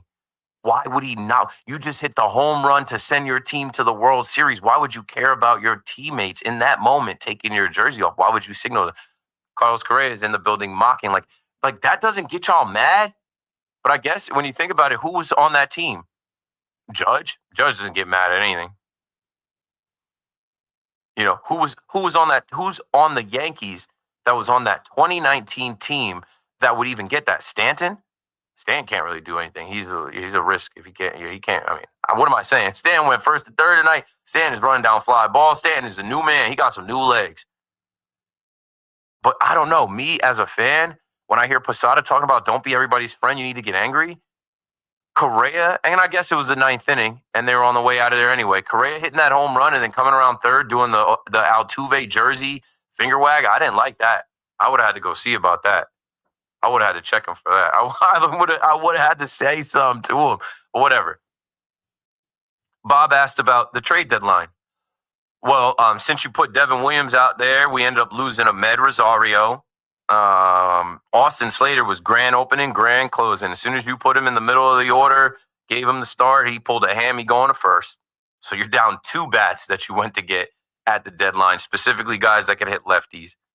Ryan McMahon, I still obviously like the acquisition of Ryan McMahon and, getting him at the deadline. But we knew he had his flaws. We knew he had his warts or whatever you want to call it. And like when you look at Ryan McMahon now, it's like, well, damn. In his last 7 games, he's hitting 188. And his OPS is like 500. Not good enough, but like good enough because of what we had there. Or his OPS is 700 on the season, but his OPS in the last 7 games is closer to 500. Good enough because of him fielding the position and being better than Peraza, Vivas, Jose Reyes. But like need a little bit more from him batting 8th. Had 2 strikeouts tonight. Should we have gone and got another bat? There's not really enough room. No. I think they have enough hitters, enough clutch hitters. Pitching-wise, should we have gone and got a Charlie Morton, like you said? No, I don't need 40-year-old Charlie Morton. They're going to figure it out with who they have. What I need is the guys that they paid money to, Max Fried and Carlos Rodon, to show up. Now, I know yesterday everybody wanted to talk about the umpire, right? Everybody want to talk about how, oh, this ump sucks, Keith. This ump is terrible. Yeah, they're terrible all the time. They're terrible all the time. You know what I did? I did a Tell Me Something Cool last week with Jen Powell, who's from the area, grew up in Long Island, went to school in Jersey, went to Hofstra. She had 14 missed calls in her historic debut. And the first call she made, she called a strike on a ball inside. It was egregious. It was terrible. She fits right in with the rest of these umpires in Major League Baseball. So everybody was talking about Max Fried. Max Fried's got to be better. I don't know if it's a blister. I don't know if, there were some people saying, oh, this is Max Fried later in the season. Whatever. Max Fried was a Cy Young candidate. Max Fried was a Cy Young candidate, all-star, and then, his last 10 starts or whatever it is, the guy's not going deep in the games. Boone came out and talked about, strike one. He talked about, not getting behind in the count. And how do you respond? How do you overcome things? I know in that 5th inning, he should have had strike 3, but he didn't get it. The next second pitch after that, he ends up giving up more runs. And I'd said on Twitter, hey, if this is the version of Max Fried you're getting, pack it up. Doesn't matter who you have. Max Fried has to be the ace. Carlos Rodon is another one. Carlos Rodon, you get paid a lot of money. You were an all-star this year, bro. I was at the game against the Cubs. If you can shut down the Cubs lineup the way that I physically saw you do with my own eyes, go 8 innings, 8 strikeouts, it's in there. That's what I expect to see tonight out of Carlos Rodon. So, no, I don't need anyone else. And when Aaron Boone tells you that this team has the talent and they have, the most talent and yada, yada, yada on paper, yeah, enough with the paper. It's August. It's mid-August. They got to go do it. And I think they have enough to do it. When Will Warren is pitching like that, come on, go hit. Sweep the Twins. Go out and, take 2 out of 3 from St. Louis. They usually have trouble going out to St. Louis. It's hot out there. They'll have a nationally televised game. Fried will pitch one of those games. Warren it'll be Heel, Fried, Warren. But you need to take 2 out of 3 from them. And then you definitely need to beat Tampa going down to your spring training home away from home. Ray's in Babylon on the fan. What's up, Ray? Good morning, Keith. Morning. Don't you think the Yankees got to sweep the Twins to save the season? I mean, it's like, in my opinion, yeah. It's their homecoming game. I mean, you're bringing in, the schlubs. And come on. Yeah. If there's ever a bounce back series, you're looking at it. I'm going Wednesday, and I'm hoping I'm going to watch the Yankees sweep on Wednesday. Because if they don't, how's that park going to feel on Wednesday if they don't sweep? Oh, well, it's going to be packed because that's Aaron Judge MVP bobblehead night. You better believe it. I'm going to be on the first kind of line. But still, if imagine the Yankees are 2 up, and on Wednesday they don't sweep. I mean, come on, dude. It's like game over. Yeah, well, it's not game over, but, and Joe Ryan is on the mound. Thanks for the call, Ray. As Lou or Bob asked me who should we have traded for, if Joe Ryan got moved, then I would have said, hey, it should have been in on Joe Ryan, but he didn't get moved. Neither did Alcantara. Neither did Zach Gallen. It's not game over. It's not game over until you're mathematically eliminated. It's not game over. But would it be the morale boost you need after the way that you lost to the Astros? You lost to the Astros. You lost to the Astros in your building, and that's, like I said, that's the series that the casuals signed to come out so they could chant F Altuve and boo the Astros, not knowing the circumstances, whatever. You lost that game off of having faith in Devin Williams in a tight spot, and then letting Jason Alexander no-hit you for 5 innings, and Max Fried just again go out there and not be what you thought he was. You get smacked 7-1, and the 1 run you get is just because they're so comfortable and casual in your building, they fall asleep. The Minnesota Nice guys, our pals from the Twin Cities, that they just bow down at the sight of the Yankees. Sweeping them is a much-needed boost because when you look at the standings right now, it's not a comfortable spot to be in at all. It's a shameful spot to be in when you think about where they were. But at the end of the day, if the season ended today, you are in the postseason. If the Yankees can add a game here, like the Guardians lost tonight, if the Yankees can add 3 games in a row here and, maybe even gain some ground on the Red Sox who have lost 3 in a row, Right there. And the Red Sox are in Houston facing the Astros. And, just like a little bit of a cushion. They've been playing like they're flashing the stats about how bad the Yankees and the Mets are. They've been playing the level of baseball that the Rockies are playing, that the Nationals are playing. Like, that's despicable. So to back up Aaron Boone as people are showing up to the ballpark with fire baboon garbage bags on their head, where you can't even call him out for Old Timers Day, you got to skip that. And then when they announce him for the game, he's getting booed. Like let's see how this team responds in backing up their manager. Let's see if they can actually, string together a winning streak here, sweep a team, go on the road, win some games. Like, winning one game a week is not going to cut it. Sam is in Rockland. Sam was at the game. What'd you see? What'd you hear in the Bronx tonight? It was some great energy, I'm not going to lie. Aaron Boone finally coached how I would like him to coach. Leaving Will Warren in, that was great. Bringing in Weaver, leaving him for 2 innings, that was also great. Bednar, it kind of seemed like the old Yankees. We had Stan home runs, Bellinger to start off the game. It was electric there. And then right after right after. You can bring it back. Should still be there. Boone made the right decisions. I'm very happy. I'm not gonna lie though, with your 2 calls ago, you said something that Max Fried isn't pitching like great, not Cy Young worthy. If I can't lie, I'm very happy. He's really stepped up. We had Garrett Cole. Max Fried? There. Yes, Max Fried. Yeah, but you got to just refresh the info. You were happy with him up until July, right? You can't say that you're happy with Max Fried in his last few. Like, the numbers don't lie. I know it's hard for us to turn on a guy because it's like he did so much, but he's got to be better for what he's paid for being the ace of the rotation. Like, he's had some letdowns here. His first game, it's his first year in New York, though. He's done in Atlanta. They've obviously been contenders, but this is New York.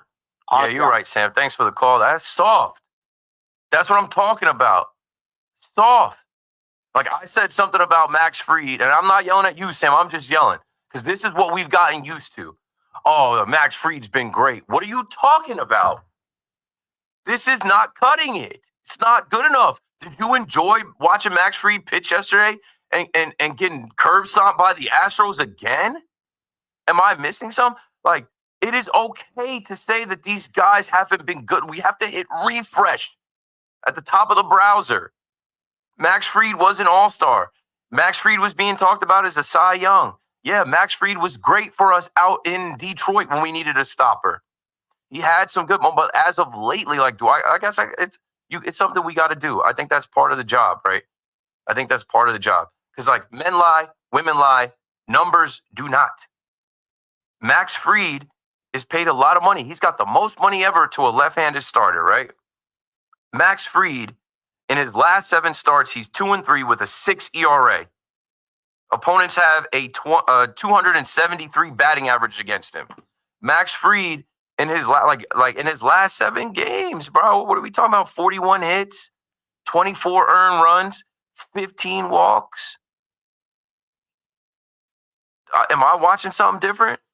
I don't know. I'm so tired of oh, he was in Atlanta. They won the World Series a couple years ago. What World Series has the Yankees? They have a pedigree of winning and hello? We got to absolve that. I can't do that, man. I can't do that. This is supposed to be the mecca of baseball. It's supposed to be the greatest stage. It's supposed to be the 27-time champions. And we're looking at Max Fried like, oh, well, at least he was good to start the year. He's been okay. Okay is not okay. We need you to be a stopper. We need you to be, all right, free day on a Friday or whenever it is, we can count on it. The guy said, Sam said this, he said, it felt like the old Yankees again, and then he's making new Yankee excuses. I don't know what old Yankees he's talking about. Well, that's my point. He's saying, I think his point is that, oh, it's the old-time mentality, and then he was making an excuse that's so new age mentality. Yeah, nah, those two things don't mix. Like, they can't coexist. We need more out of Max Fried, bro. We signed you and brought you here, right, to prepare, compete, and win. And I don't know if it's the blister or whatever else is on your finger. Longer than that. It's been since the end of May. I'm not making excuses for Max Fried. If Max Fried is not the Max Fried that he was in the beginning of the year, pack it up. And I can't absolve him because I haven't seen it. I'm sorry. If I go to the game logs and I look at his last 7 starts, it's more than that. He isn't going deep in games. He went 5 innings against Houston, 5 innings against Texas. Okay, Tampa, he went 6 2/3. But before that, like, what about the Cubs start, bro? I went to that Cubs start on that Saturday. He went 3 innings, and that was coming off of the 11-0 shutout with Rodon. And it's like, oh, we got Free going tomorrow. It's a lot. I'm definitely coming back to the same. I can't do it, bro. I'm sorry. I'm sorry. And like, it is our job to kind of, keep things in bounds. And like, there are a lot of times you guys will say certain things and host won't catch them. Nah, I'm not about to let you say like, oh, I can't really get on Max Fried. I can. He just got here. And if you're pointing to, oh, well, he was in Atlanta, don't point. Atlanta has won that division. Atlanta has gone to multiple playoffs. He is a World Series champion with Atlanta. Since May 30th, which was his last start in May, obviously, it was the day he was going into that game. He had a 1.29 ERA. Since that point, he's pitching to a 4.5 ERA. And it's in 13 starts. That's not a small sample size. How about we give Will Warren some props? Will Warren has pitched better as of late than Max Fried. I can't do that. I can't. 11 great starts to start the season and 13 that he's been mediocre. You get paid too much money. You're an all-star. You're a veteran. You came here to do a job, and you haven't been doing that job as of late. And that lends itself to losing. I'm sorry, bro. The last start that we won with Fried on the mound was against the Mets. And, I mean, it took some heroics and some luck and Bellinger making a ridiculous double play. And he only went 5 innings there. And then when we're talking about this bullpen, Rami, how do you give the bullpen some rest? Your starter. And by the way, that's part of it. He's averaging under 6 innings in his last 13 starts, under 6 innings per start. And you're wondering why the bullpen is taxed. That's supposed to be your best. Yeah, no, exactly. That's supposed to be the one guy a week that we're like, this guy's going 7. He's got us. You have a reliever who was thought to be a high leverage guy who's unusable. So I don't care when it is, you cannot use Devin Williams. So now you're another man short in the bullpen. So now who's your bullpen? Yeah, but he was good in Milwaukee, and he had a stretch where when Luke Weaver went down, he got some saves for us. I can't be mad at Devin Williams. What? You're not going to be able to use Luke Weaver for 2 innings every night. It's just not going to work. And Bednar for 5 outs. Yeah. And Camilo Duvall can't field his position, so I don't know. He's going to be fine. We got a break. 888-808-1019. I do want to talk about Jackson Dart. I do want to talk about Abdul Carter. I do want to talk about the Giants, who are definitely going to pop up on Hard Knocks. You guys watched the first Hard Knocks? Well, it's Tuesday.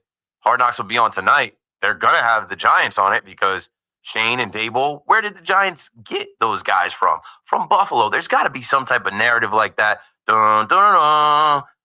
I'm looking forward to Hard Knocks. And then the Jets. I told y'all, chill. AG, he's running a tight ship. It's going to look different. It might not be right away, but I think the first drive you saw with the Jets, wow, coaching. These guys are being coached. They got to clean some stuff up.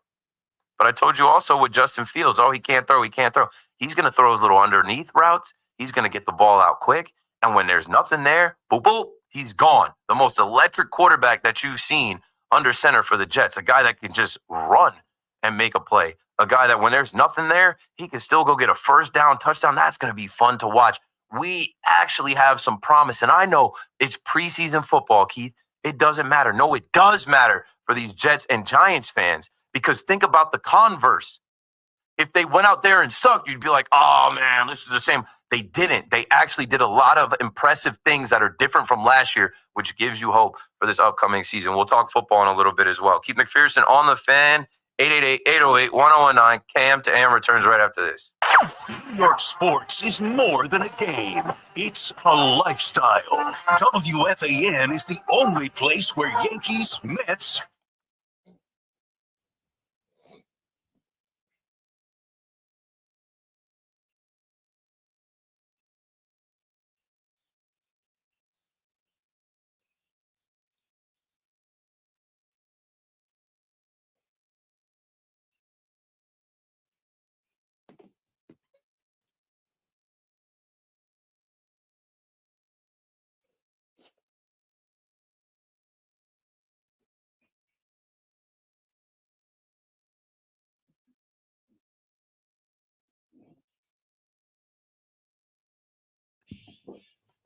All right, Chad, I'm back. Breaking down the wall here. Breaking down the fourth wall here. All right. Let's see who's still rocking with me. Scott. That was the boss effect. Go somewhere else to find. Every day you got to make your own. We ain't never gonna have another boss effect. How is not the boss? You're not running stuff like that. Word. Max was. We were talking about Cy Young. Him and Tarek Skubal. Not good enough down the stretch. He was good in the beginning of the year. We're far from there. His slide coincides with the Yankees slide. Sure. Yeah, Boone got booed. When they did intros Saturday, they booed Aaron Boone. There's video of it. Cruz is doing an assignment. Let me see. Yankees injury report. They'll probably have, late August for Cruz. Expected to return late August. Tossed 19 pitches in live BP on August 10th with AA Somerset. Expected to pitch in minor league games on the 14th and 17th, possibly the 19th, before being activated in late August. Ryan Yarbrough, late August, September. He faced hitters on August 10th with AA Somerset. The Yankees have said they plan to build Yarbrough up to the area of 50 pitches before activating him. That would lead you to believe he's going to be built up as a long man or a starter. I think a starter. I think you try to get starts out of him. He had a couple decent starts, Yarby. He's having a year of his life. And I kind of think I'm going to star this because I'm going to tell y'all what I think about this when we come back. And Spencer Jones. Let me put a note. I don't have my pen, but whatever. I'll put it in my other notes. Talk Spencer Jones, talk Grish, and Spencer Jones. And Tucker. Because I don't think they're gonna go after Kyle Tucker, and a lot of y'all do. I don't think so. I think that Kyle Tucker money, they'll give half of that to bring back Grish.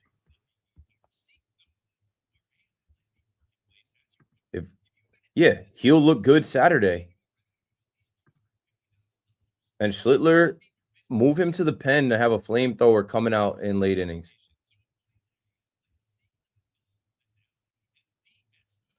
Yeah, but Rodon isn't good enough. Cole could do anything. Cole could do the finger wagging. Cole could throw a ball, boom, into the backstop because Cole is Cole. You got to be good to act like that.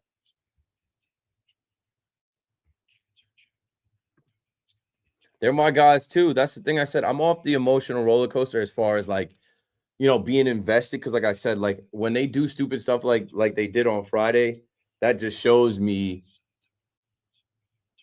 Did Tommy Pham tweak out or something? Tommy Pham homered in Milwaukee? No, he didn't. Warning track power. Oh, talking big. Jose Quintana talking big.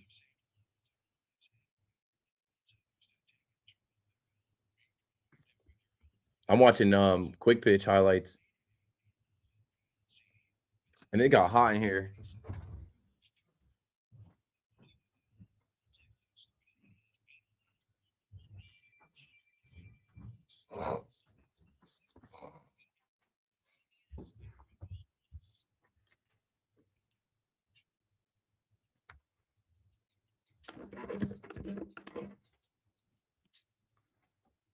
Yeah. Right back at it on the Fan in New York. Your nighttime host, Keith McPherson, talking sports. I'm not a Giants fan. I'm not a Jets fan. I'm an NFL fan. I don't have a team. I can watch anybody play football. I'll pull up and watch the junior peewees play. And I got my eyes on some preseason football this past weekend, and I saw some good things. And again, I remind you, there's a lot of people that will try to rain on your parade and tell you it's preseason. It doesn't mean anything. No, it does mean something, as the Jets and Giants will have joint practices, and the Jets and Giants will face off Saturday at 7 p.m. at, you guessed it, MetLife Stadium. You might be going there. It's a annual thing. It's a good time if you're a Jets or Giants fan or whatever.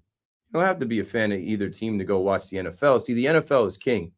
The NFL is king so much so that we make preseason football with guys that are not NFL caliber playing, with guys that you've never heard of playing, with some guys going full tilt because they're playing for their NFL lives, other guys just going through the motions, getting their rep. We make a lot of that. The draft is over. All that Shedeur Sanders talk with the draft is over. He's in the league now. He's playing. I told him, bust down my AP. Perfect time, man. I'm a Shedeur fan. I've been telling y'all that since the show that they had of Shedeur growing up, where his nickname was Grown. In the Sanders family, Shedeur, the youngest one, they nicknamed him Grown. So what does that tell you about the young man? He's got maturity. He's mature. And yeah, he had some speeding tickets out there in Ohio, but he also tapped into the community, and that's what they do out there. I just read something today. Myles Garrett was cited at 2:01 a.m. Saturday morning going 100 miles an hour in a 60-mile-an-hour zone in Strongville, Ohio, after the team landed coming back from Charlotte. And that he had vowed to slow down after flipping his Porsche, whenever that was. The team is aware. That was reported by Mary Kay Cabot. And then Andrew Berry had the audacity to talk about how Shedeur didn't have a responsible offseason with his speeding violations. I think he got 2. Shedeur's got all types of whips. Anyway, Shedeur played well. But what if he didn't? What if he went out there and got picked? What if he looked slow? What if he looked like he was above the game was above him, like he was underwater, like he was swimming out there? He didn't. His timing was good.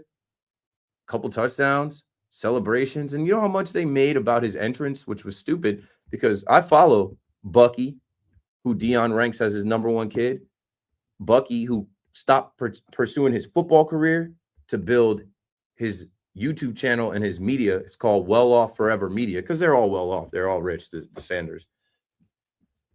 They made so much about Shedeur walking in with an entourage that they didn't care to identify the entourage. The one guy, and I questioned this last week, I said, who was the guy with the walking stick? And he walked in like how Kyrie Irving used to walk in with the walking stick. That was one of Shedeur's teammates on the Browns. And those cameras were, I thought they were Shedeur's cameras. No, those were NFL. There's cameras everywhere. Those are Cleveland Browns, NFL. People just were so ready to say, this guy doesn't get it. Of course he gets it. He's pumped up. He's living a dream. He's living his dream of playing in the NFL. You know, some of those people got to retract their statements. I get hating on the kid because he's Dion's son, but he played well. And speaking of Dion, Dion coached him in high school, coached him at 2 colleges. And in his first NFL game, he did that walk up the sidelines that he used to do with his dad. That touched me. I got emotional with that. I'm like, that's crazy. I haven't seen Prime do that with him. Where they take that walk together as father and son. When that walk is over, now I'm coach. And now Shedeur is taking that walk in the NFL, playing for his dad, who just had a health scare.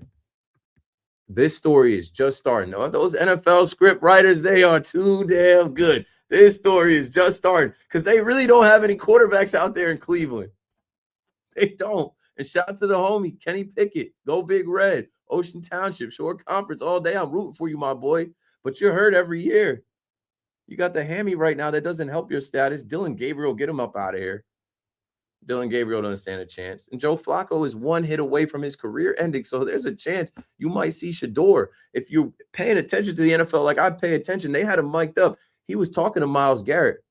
And he was joking with Myles Garrett about, hey, you think you would have got me? You think my spin move would have got you? You would have been able to sack me? Yada, yada, yada. And of course, in practice, they go at it, but they don't hit. And then Myles Garrett's like, oh, nah, you're a young kid. You're a young guy. I don't want to do it to you. We're going to need you this year. Myles Garrett, who just signed the largest contract that they ever signed next to the stupid Deshaun Watson contract they signed. And Deshaun Watson is back throwing and running. He'll be back by week 15.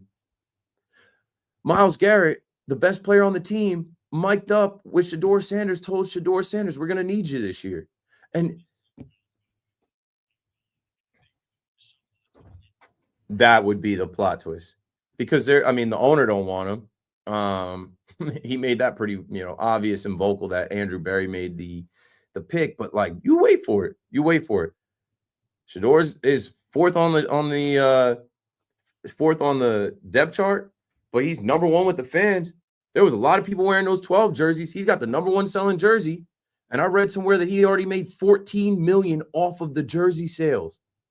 And when he came into the building, he was playing his own song.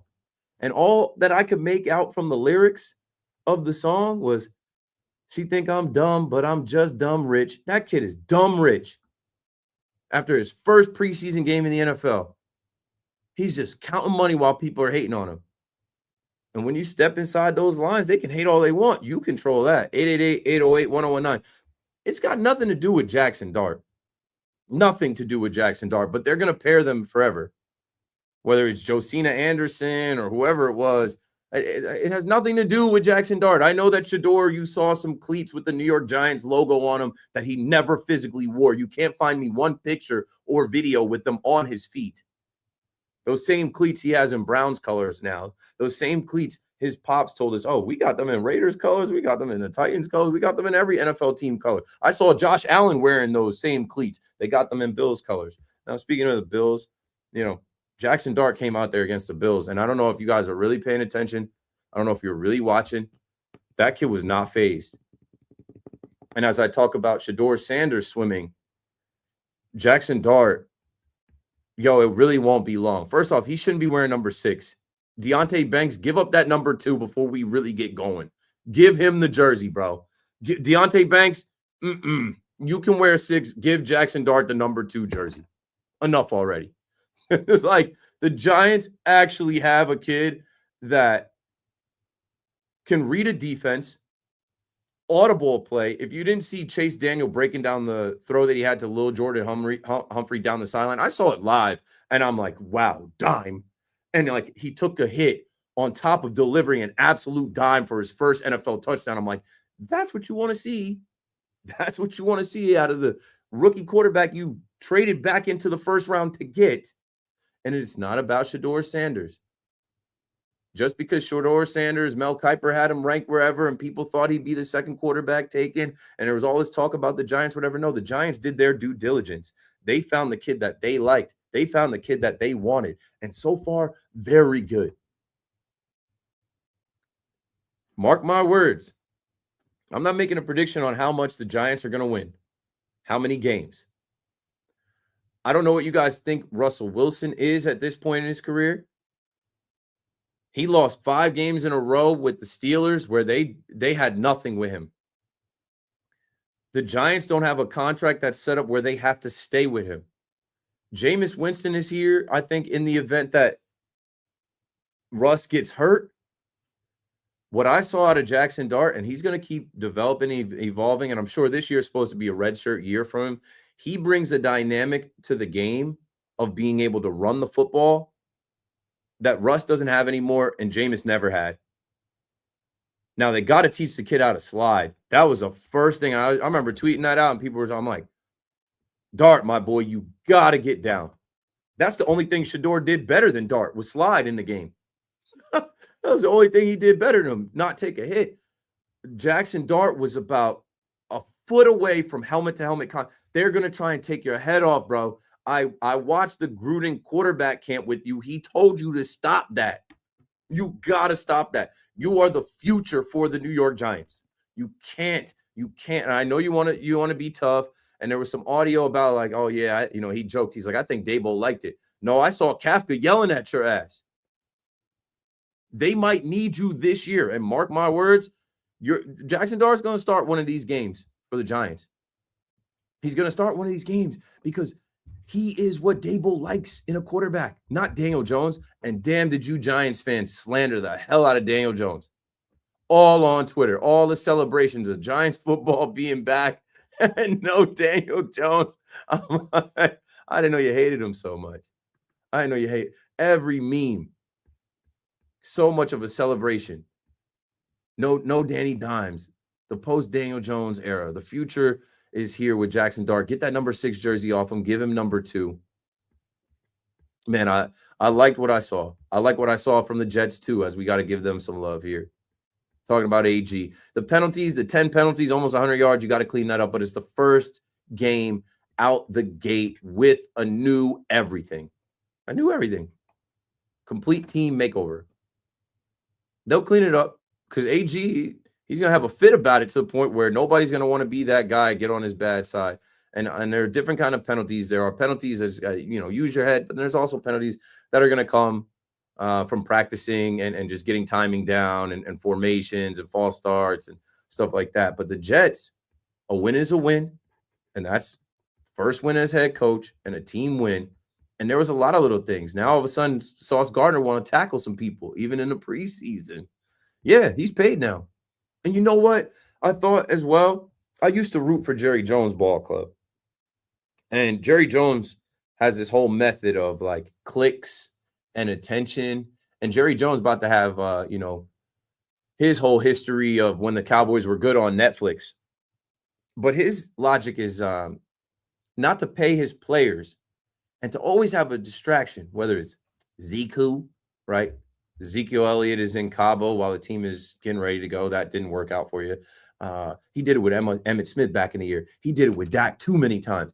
He just did it with CeeDee Lamb. He's doing it right now with Micah Parsons. You know what the Jets did? New regime, new GM, new heck. They said these are pillars of our franchise. These are 2 guys we drafted in the top 10. They both won offensive and defensive rookie of the year. We watched the film. We see their talent. We met with them. We understand it will only help our team if 2 of the most respected players, one on each side of the ball, are locked up. Let's avoid any distractions. Let's avoid any talk about that. Now, Breece Hall, that's different. There's talk about Breece Hall being traded. And I understand that. In the NFL, which is short for not for long, these running backs, they're plentiful. And they're not stopping.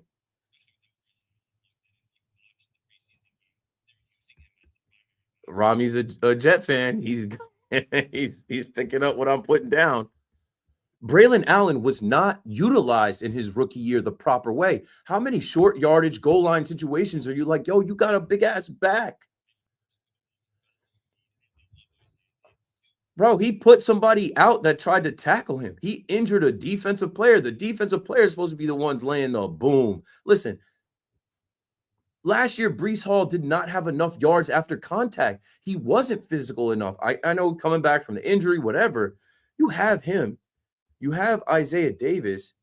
And not for nothing, I'm like, I forgot about Donovan Edwards from Michigan. Wasn't he on the cover of NCAA? Like he was supposed to, he had a good year at Michigan, whatever, but like he was supposed to be a dude.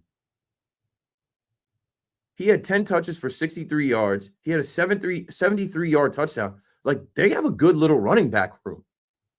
They have a good little running back room where like, and Travis Hunter 2 years ago. If you're picking up what I'm putting down, the Jets, this is a new regime. And Breece Hall even said, I'm not their guy. He's not your guy, friend. He's not your pal. He's not your buddy guy. He knows I got to go out and prove it. So you know what I would do? I would use him up this year. I give him as many touches as, let's see if he's the guy you want to give all those touches to. I throw him the ball. Hey, Breece, we're going to see what you got. And then you can make a decision on him, but you don't have to pay him. You paid Sauce. You paid Garrett Wilson. You have a running back room with other guys. And, I saw Peter Schrager write, I know it's preseason. We all know it's preseason. Some people don't know what that means and what that doesn't mean, whatever. But he says, I know it's preseason, but the Jets' O-line looks legit. Won the turnover battle, and they ran the snot out of the ball. It's preseason, but 38 minutes of time of possession is something to certainly take note of. And Aaron Glenn seemed to be in control throughout as a first-year head coach. I honestly think the Jets are going, like, to go from Rob Saleh to Aaron Glenn is a quantum leap. 888-808-1019. I got 1 hour. I'm still going to talk Yankees, but we got to start unpacking some of this football. Keith McPherson on the Fan. We'll be right back.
You know, it's funny, yo. I'm a Yankee fan. I'm a Yankee guy. But I think I can talk football with the best of them on this station. I think I can talk football with anybody, honestly. I love the game. Don't hold it against me that I picked the wrong team as a kid. Oh, appreciate it, bro.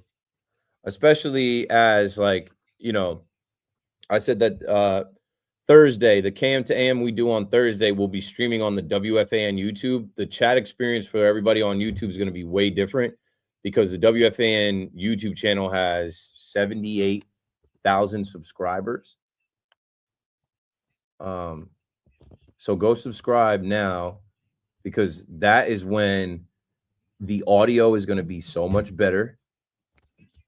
That is when we level up a bit. You know, this stream, I think, you know, and I just put the link in the chat. WFAN New York, subscribe to WFAN. This stream was born out of necessity. This stream was born out of, hey, I'm on at night, and you guys know, I was on for years, never on video. And I'm like, I need to be on video. I need to be like, everything is video, everything is live stream. Video killed the radio star once, it's happening again. I'm like, I know better. I started on podcasts. I did Ustream podcasts. I'm like, or not Ustream. Ustream is something that we used to use a long time ago. These StreamYard stuff. So I just started. I started my own. This is streaming on my Facebook, my YouTube, my Twitch, and my Twitter. Do we bring the mods with us? I don't think so. I hate to report that. I'll talk about it. I can look into it. Right. So if you realize, they just started putting BT and Sal on the YouTube live stream last month. They had been on Twitch forever.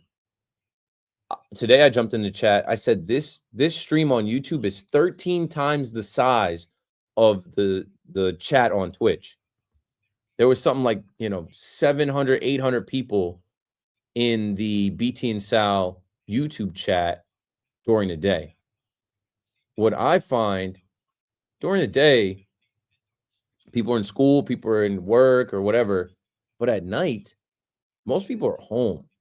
So this community that I've built at night in this live chat, when all the sports are done, when everybody's got to take an opinion on what happens, everybody's waiting on the next day. Like, we've built something at night that I think will have more legs. And shout out to WFAN for the interest. When we put it on the WFAN stream at night, we're going to have sports fans across the country in the chat. Wait for it. Thursday. Wait for it.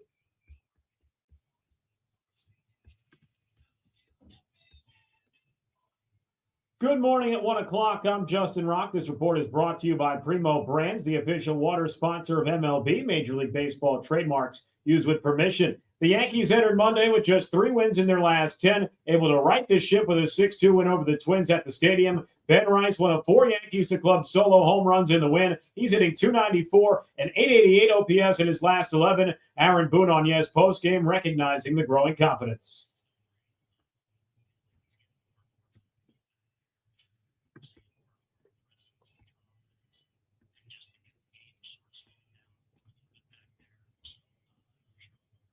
The Yankees now hold a 1-game lead over Cleveland for the final wild card spot. Trail Boston by a 1.5 for the second wild card. Garrett Cole took another step in his return from Tommy John surgery Monday, making 20 throws off black ground. The Yankees ace still several months from working off a mound. Bad news for the Mets. Phillies won against the Reds. They're now 6 back in the NL East, but 2 up on the Reds for the final wild card. And the Jets defense gets a lift. Jermaine Johnson activated from the physically unable to perform list. He's been sidelined for 11 months after tearing his Achilles in week 2 last year. It's 74 degrees at Clear in Central Park. That's what's happening. I'm Justin Rock. A great finish to the show, Keith. That's your last one? No, not You'll my be, last one, but well, it's my last one on my show. Yeah. Rolling right along here. Keith McPherson on the Fan. I got 1 hour left, which is really like 50 minutes left. 888-808-1019. We're wide open for calls on the Yankees, the Mets, the Giants, and the Jets.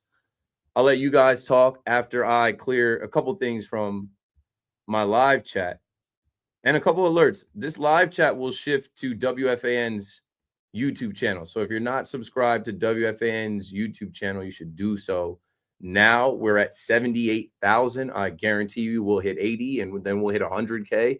Let's set a goal to hit 80 by the end of this month and then like 100K by like October of the football season. The live stream is the way. Video killed the radio star once. We can't let it happen again.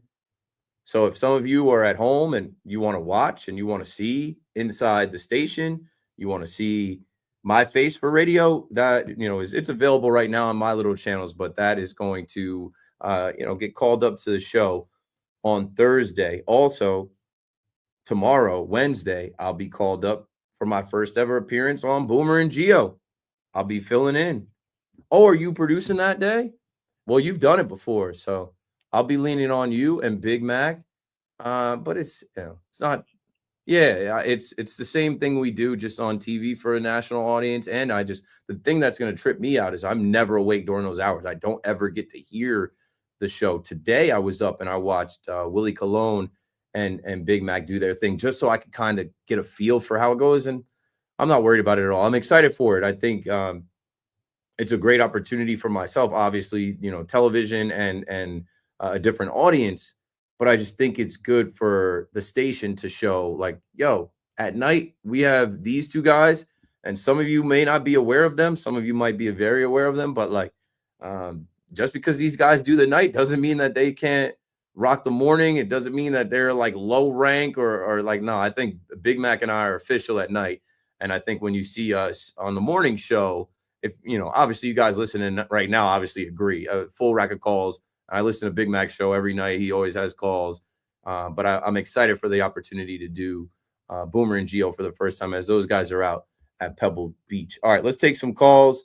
And I'll clear, a couple other things I had from the chat about Spencer Jones, Trent Grisham, and Jason Dominguez, talking about the Yankees outfield right now and in the future. Kyle Tucker's name will come up as well, but I got to get to the phone. Charlie in Queens on the Fan. What's up, Charlie?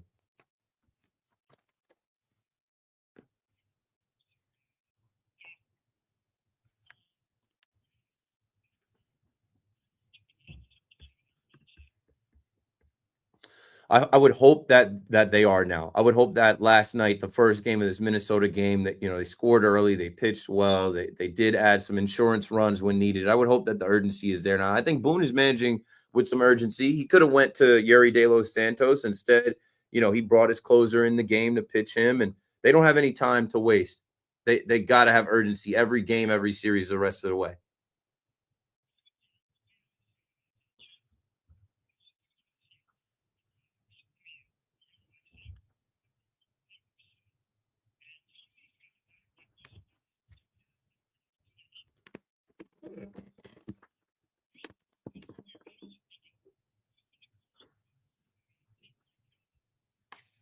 Yeah, I think we have a little bit of that now. As I talked about Ben Rice, I'm like, maybe Ben Rice has a little bit more urgency. Ben Rice is the one that used the word urgency after, they lost, I think, to Toronto, or I forget who it was. He said, we need a little bit more urgency. I think the Yankees culture, it fosters this like kind of like, we're good. We're the Yankees. We were in the World Series last year. We're going to be in the postseason again. We'll figure it out. No, there is no figuring it out. You got to figure it out daily. So yes, I think now is the time. But fool me can't fool me again, right? They sweep the Mariners and we're thinking they're back, and then they go and lose the series to the Cubs. Winning one game a week isn't good enough. They beat the Tampa Bay Rays, and after the deadline they can't win a game, and like here we are now. Let's see how they build off it today. They must win the second game, take the series, and they need to sweep.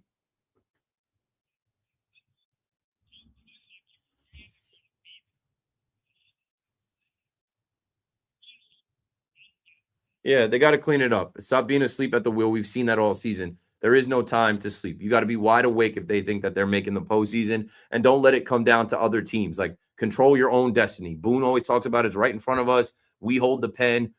Talk is cheap now. We got to get it done. Get it done.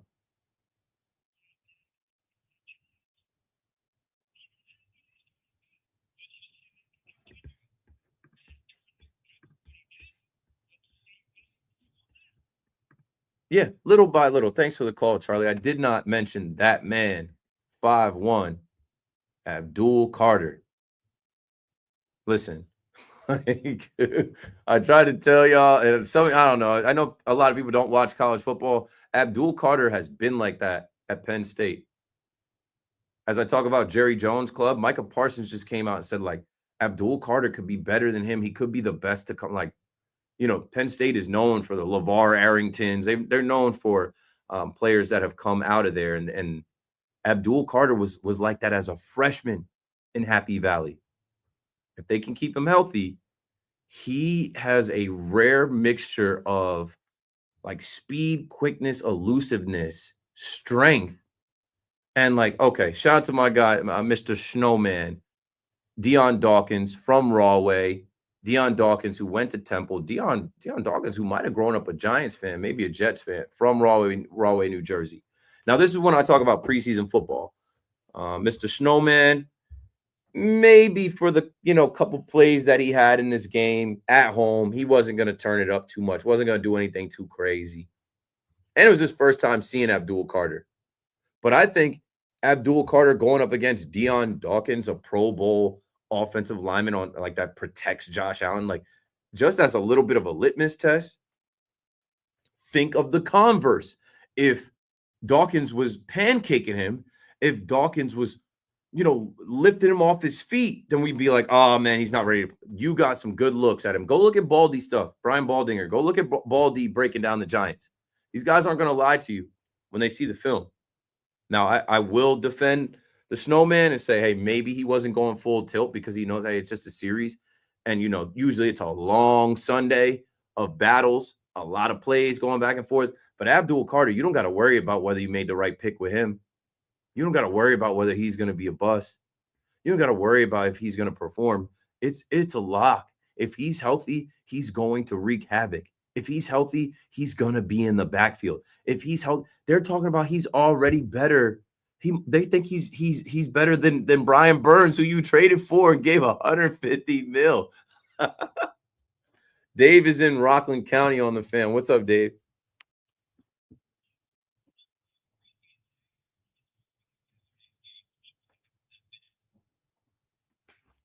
Yeah, that was a rough one. That was that I kind of knew that they were going to get curb stomped, as I called it. I knew that Max Fried hadn't had it, and for Jason Alexander, like I said, that he turned into Justin Verlander in that uniform. It's pitiful. But tell me your perspective as someone who was in the building.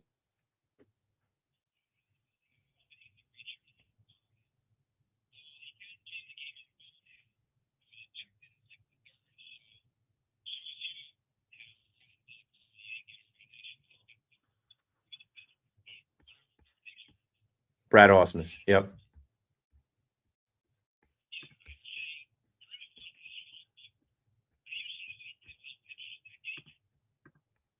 Yeah. Correa took him deep, and I was talking about, Correa basically mocking the Yankees, and they didn't have anything, and I don't know.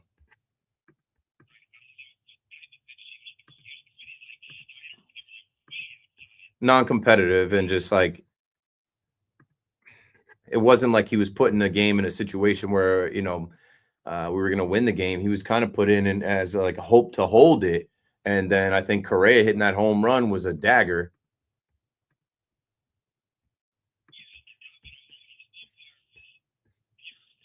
Trash. The entire game he was trash. But I kind of come in knowing that those guys are going to be trash. Like it's pretty standard. Thanks for the call, Dave.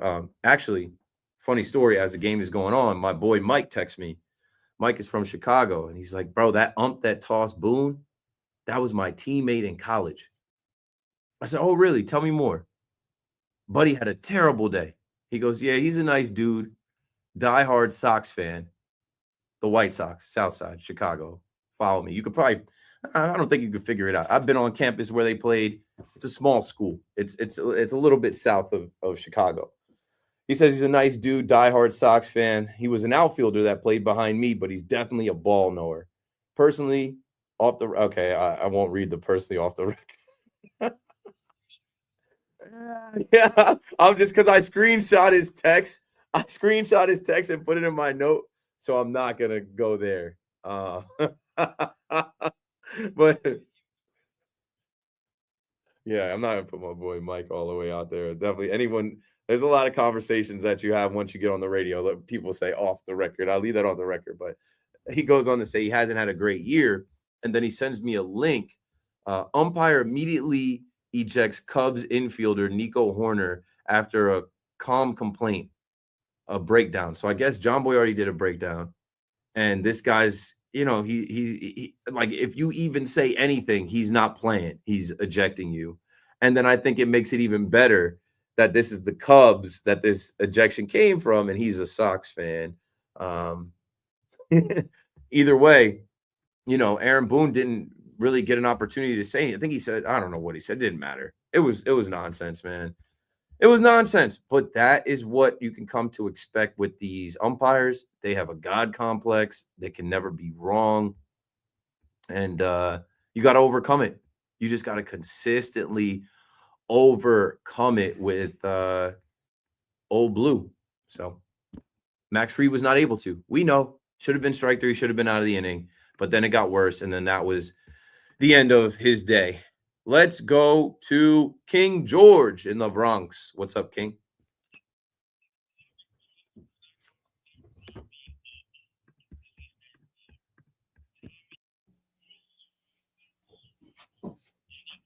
The Russian army with one hand tied behind his back because if they keep moving, they're going to get jacked. Who cares if you take a day off? I don't live my life on the Mac man taking a day off. Everything they said about you was true. You took a day off because it was right for you. They say you were wrong, but I knew you were right because it was right. It was good for you, and you still show up at night. And if I don't show up, somebody gonna fill in. They'll put Big Mac on, or they'll put Al Cintron on, or Daniel McCartan on, and give somebody else an opportunity to rock. It's not all about me. No, it's summer. You're not a machine. You're a human being. And a lot of them guys wouldn't have lasted the prison I worked at. When you were a rookie corrections officer, you're the lowest form of animal life. It might take 2 years to get weekends off.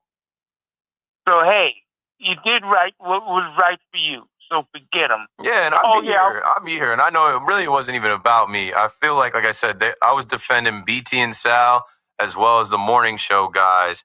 It really isn't about me taking a day off. I work at night, so I'd be up all day, and then I come here at night. I put in my time. No one can question that. I've been here some nights till 2 a.m. Monday through Friday. It's a grind, but I'm blessed. You're a human. You're not a machine. None of us are. None of us are machines. And one day there might be artificial intelligence radio, and it's not going to be like this. It's not going to be, It's not going to be what you used to hearing when they got a program, a voice to read you what happened in sports that day. Yeah, and sorry, before I get cut off, I'm glad the Twins showed up because they're tailor-made for the Yankees. Thanks for the call, King.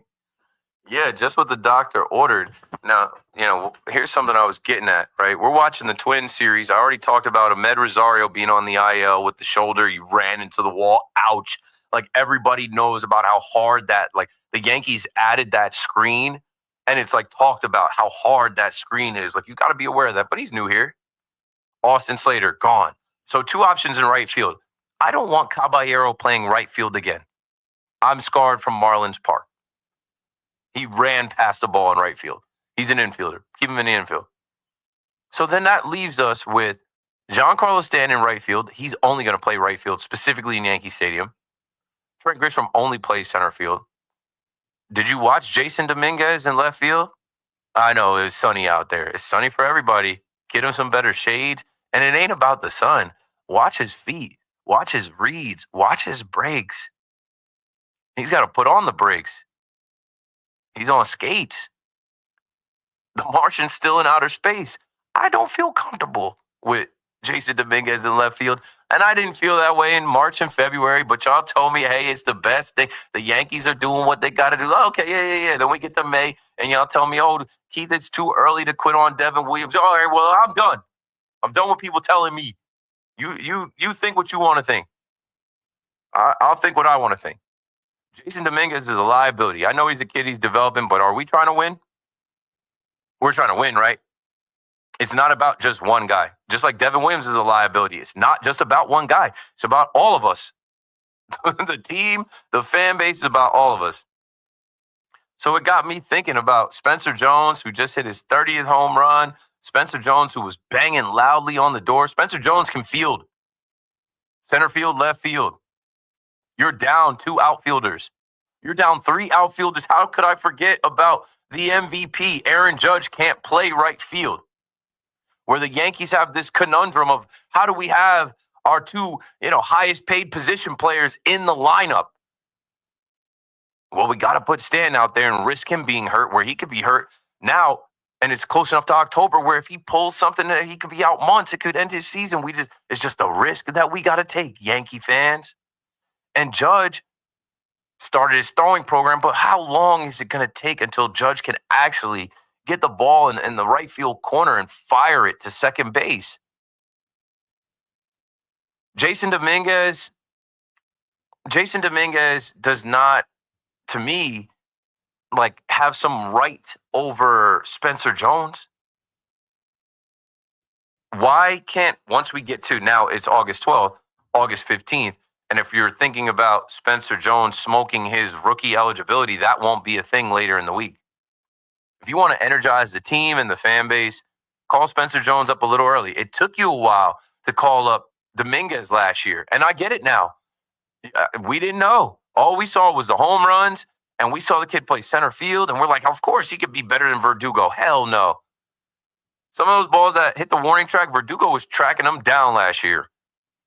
I know Verdugo led the league in grounding out to second base, but it was just a thought I had about Spencer Jones can help right now. It was one thing a couple of weeks ago when you made those trades and you got the depth. Like, now you don't have the depth. He can buy Judge some time. He can actually field the position. Oh, let me guess, because he's a left-handed bat. You don't need any more left-handed bat. Well, finally, Hector is in the Bronx on the Fan. Next, what's up, Hector? Hey, what's up, man? It's been a while since I called in. I got a little rant, but before I do that, we gotta get Stan in the lineup more often. Having him sit down in the waist, he's too good for that. We need his bat in the lineup. My rant is kind of like what you touched on about being soft and no accountability. I totally agree with that. These guys are like, we count on these guys to be there, and this putting their feelings in bubble wrap does not work. Like, I like what Posada was saying, and if we can get him to be the manager, that'd be awesome, because we need somebody that's going to light a fire under their butts and not coddle these little young guys or any of these guys. And they need to be tougher. And also, I'm tired about players making these people look better than what they are. We're making pitchers with a 4+ ERA, look like Cy Young Award winners. And Altuve and Correa has like 8 home runs before he comes to Yankee Stadium, batting like 280. He's not as good as he's pumping his, like you said, he was showing after that home run. You're not that good, homie. Like, cut it out, and you're overpaid. And Altuve too. Altuve is another one. Like, yeah, you're good, but you're not great like you once was. You're not an MVP status like you once was. For us, they play the Yankees every series. These guys are bat 400 for the year and hit like 60 home runs. It's crazy. Yeah, Correa's got a hit streak going. Thanks for the call, Hector. Correa's got a 9-game hit streak going. Coming back to Yankee Stadium with that Astros jersey on gives him power. He likes hearing the boos. He likes hearing them chant F Altuve. Going back to what you said about Posada, we got to stop this. We got to stop. I don't know how many. Posada should be the manager. Derek Jeter should be the manager. Bro, Derek Jeter didn't even come to Old Timers Day. Posada don't be around like that either. Do you not think that there's a part of him that says, wow, these guys got it way easier than we had it? Wow, these guys got it way better than us. They just don't win. Wow, the organization's way different than it was when the boss was around. Like, they don't want to be here. They want to be on vacation with their families. They gave up their time. Like, if you're the manager of the team, you're with the team, you're traveling with the team. These former players don't want that. And then the first thing you started your call with is we got to get Stan in the lineup more. That's what I'm talking about. He's playing right field. To me, that is crazy. That is craziness. Stanton is one break away from rupturing his Achilles like Mariano out there. I'm not even joking. Now, if the Yankees make the postseason and don't have come on, I don't even want to speak it into this mic. This mic is too powerful. But it's what we got to do right now. It's the lesser of two evils. Not have Stanton in the lineup. And right now, you can't really do it anyway because it's like, I mean, you could have Belly out there and right, but then you got to play Dominguez. It is less of a liability to them to have Stanton in right field with the short porch and hope that he doesn't get hurt than to have Dominguez out there. That's the sound of Dominguez trying to find the ball, track the ball. Man, even there's something about Dominguez, the way that he catches the ball. Like I feel like it's gonna pop out of his glove. He like catches it low. He doesn't like all right. Grisham goes and gets the ball. It's like it's the easiest thing ever. It's like, oh, you thought that ball was gonna drop, got it. And I'm nursing a hamstring. Belly gets the ball and he's running to the ball, attacking it. Dominguez is like afraid or timid even when he's under the ball. I don't know, bro. Is it just me? Am I tweaking? I don't know, bro. Timber Tony up in Montreal on the Fan. What's up, man?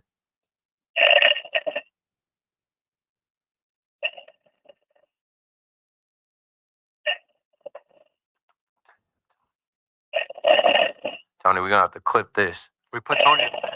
It's like a beat. Tony made the beat, put him right to sleep. KM to AM, 5 times a week. Like you were rapping, I was singing. Yeah, what you hitting the ad libs? Yeah. All right, that's enough. Tony's a good guy, man. He calls the show. But like, hey, I've been telling you, I'm tired, bro. Imagine I just fell asleep on air. You're not allowed to do that, Mike Francesa. So I assume you're not working tomorrow then? No. So, like, that's the thing. It is tomorrow. I'll be off all day today. Yeah. So Tuesday you're not working. But you know what? I don't. How am I supposed to sleep? I got to watch the Yankee game tomorrow, and then I'm about to watch Hard Knocks too. And like my regular biorhythms, I can't. I don't know. I gotta you don't have to get here till like 5. Oh yeah, okay. Doesn't matter. Well, I have to get here like 3:34. I mean, there's a difference. It's the complete opposite of what I do. Like, so I don't know. Tonight after the Yankee game, I'm probably gonna watch Hard Knocks right after the Yankee game. I'm gonna sleep from 11, maybe 12 p.m. to like 3:34, and then take the train and just, I don't know, I got to hit the coffee, or maybe I'll buy a Celsius, and then I'll be on the Boomer and filling in for Boomer and Gio, like, good morning, good. You'll be trending on TikTok for those people who are getting hospitalized with the heart palpitations from Oh, Celsius. bro. Jeez. I honestly stopped. So, dude, Connor Green drinks like 4 of them a day. I bet everybody in here does. We had to deal with them. Remember they had those They still bring them out. They had so many of them in here. I was getting addicted to them where like, if we didn't have them in here, I was going next door to the convenience store next door. The deli downstairs? Yeah. And I was getting them out of there for like $3 because like I felt like I needed them. I was like, it makes me think clearer. I can read better on air if I have Celsius. I need Celsius or I can't do a show. And I could just tell like I was spiraling. I definitely felt I remember talking to my wife. She's like, it's the energy drink. She's like, you can't have one every day. They're crazy. They're terrible for you. And I was having them every day as part of like, if you guys know by now, my routine, I leave here, I stay up and listen to Big Mac show till 3, 4 in the morning. Then I can finally fall asleep. I just sent Connor one of the TikToks. He writes back to me, bro, I'm not afraid of Celsius. Celsius is afraid of me. Because Connor would take down 3 of them a day. Yeah. And keep on keeping on. You got to be sitting careful in here with him during the afternoon show on Thursday, and he keeps leaving to go to the bathroom. He's like, I don't know why I keep needing to go to the bathroom. I'm like, dude, you're 4 Celsius is in. Yeah, you're pissing out the Celsius, getting that out of your system. But nah, for real, you can't. I don't know. So I'm on hot coffee, I'm on iced coffee, and then I'm on Caffeina. And shout out to the guys at Caffeina. They'll probably clip this and use this as an ad, and they should. They've run an ad on WFAN. They actually brought some into here. They have caffeinated water. And so now what I'm on is like the Stanley that I have, I put their like caffeine packs in here. I got a double shot of espresso sitting in the fridge that I brought. Yo, we have to do it. And like, see, then it goes back to what I'm talking about. People that have the audacity to talk about us taking off. Like, yo, do you understand what we put ourselves through? Like, I probably, in the 4 years that I've been on WFAN, I probably took a year off my life. Because when I do go to sleep at 3, 4 in the morning, my cat who sleeps on me, when the sun comes up, Tune is moving. And she's to me as if I'm supposed to get up and feed her in the morning. And I'm like, bro, you know I'm not beat. Like maybe twice a week, I got you. Then my wife starts moving around, who has to go to work. So she's got to get up in the morning, shower, get dressed, drink her coffee, eat her breakfast, pack her stuff up. And then Crazy Head wakes up, my son, and who knows what's going on with Crazy Head. He might have pooped his pants. He might have pooped his poopy diaper, opened it, smeared it all over where it's a fire drill where now we got to clean the bed, clean the bedding, his toys in bed that he must sleep with. It starts to be mayhem in my house by 7 a.m., probably at least 3 out of 5 days a week. And sometimes my wife will be like, stay in the bed, where like I'll put the pillow over my head. I got the eye mask, the earplugs. I'm just like, I'm trying to sleep through it. But other times, all right, if bro poops himself, my wife has to put him into the shower and hose him down. And he's big now, where nobody wants to start their day with a cold shower being hosed off. Like, you got to fight him to get that. I hear him and my wife going back and forth. So daddy got to get up. Daddy got to get up and help out. That happens multiple times in a month. And then sometimes I can't fall back asleep. And then it's like, oh, well, I got to be on tonight, like 7 to 12, or I got to be on 11 to 2, and you got to be on. You got to be on. God forbid we take a night off or a day off to like mentally reset ourselves. I was listening to Big Mac on the morning show talk about how he never goes to sleep with his wife. Like, we're putting our relationships on the line, bro. Like, you think our wives don't want to go to bed at night and be comfortable in their homes and safe with their husbands, feeling like you know what I'm saying? Like, this is a sacrifice, but we're blessed obviously to do these jobs and to connect with you guys and be talking sports. But I just think it's crazy when people question our PTO and our time off. Like, what you don't see is the preparation, right? What you don't see is when the games start, all of us are watching these games, taking notes. What you don't see is our responsibilities and the work we got to do at home. Nobody in my house does the dishes. Nobody in my house does the laundry. Nobody else takes out the garbage. Nobody is on that. My wife does it, but like not to the level that I do it. Like, yo, it's got to get done. Like, I get it. We're radio hosts, but we are not athletes. These athletes are millionaires. They can pay people to do all of those things. They can pay people to take care of their kids. They can pay people to clean up and do that type of stuff. The rest of us, bro, like we get criticized and talked about online like we're athletes. And I know we get a lot of love in public. A lot of people pull up, hey, yo, I'm a big fan. I want to take a picture, all that. But at the same time, yo, we are regular people. The same stuff that you got to do in your house, we got to do. Somebody's got to cook. Somebody's got to clean. Somebody's got to pack a lunch. Somebody's got to, you know what I'm saying? So have a little compassion for your local radio host. We got to take a break. 888-808-1009. When we come back, we got calls on the Giants, Abdul Carter, Jackson Dart. We got a Mets call, a Yankees call. And I already told you about Spencer Jones. Next is a thought that I had about Trent Grisham, Kyle Tucker, and the Yankee offseason when we eventually get there. Keith McPherson on the fan, the last 20 minutes I got coming up. Don't go anywhere because we're coming right back.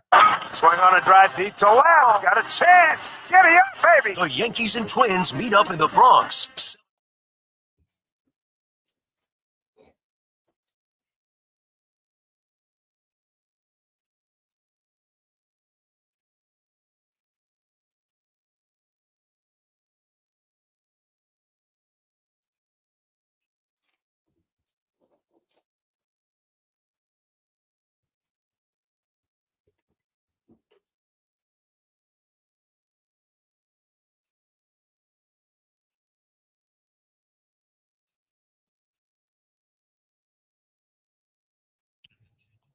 Coming to you next. You'll be the first call I go to after the break. I got you.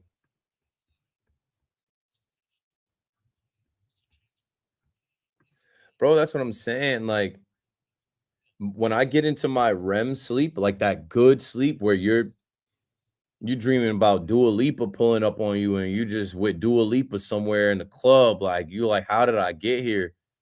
And then everybody in my house starts going, I'm like, yo, I just bagged Dua Lipa. Like, what are y'all doing? I was this close. I was grinding on Dua Lipa in the club.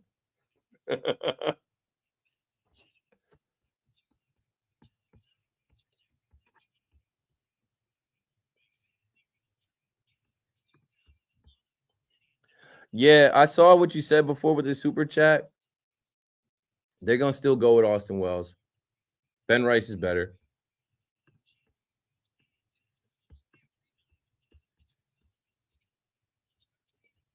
But it's like, what's the trade-off, you know? Like, I'll say this weekend at Yankee Stadium Friday when I went, like I was telling my guy Chris at the Hard Rock, I'm like, yo, it's kind of crazy now. I've been to hundreds of Yankee games. I've been going there consistently for the last decade. But like, I think now this being my 4th year on the radio, and like, I don't say this as a flex, I'm saying this as real life. Like, from the time that I park my car and start seeing people, it's like, yo, Keith, Cam to AM. I'm, yo. As soon as I get around people, it's, yo, big fan, bro. Can I take a pic? Hell yeah. Where you from? What's your name? Blah, blah, blah.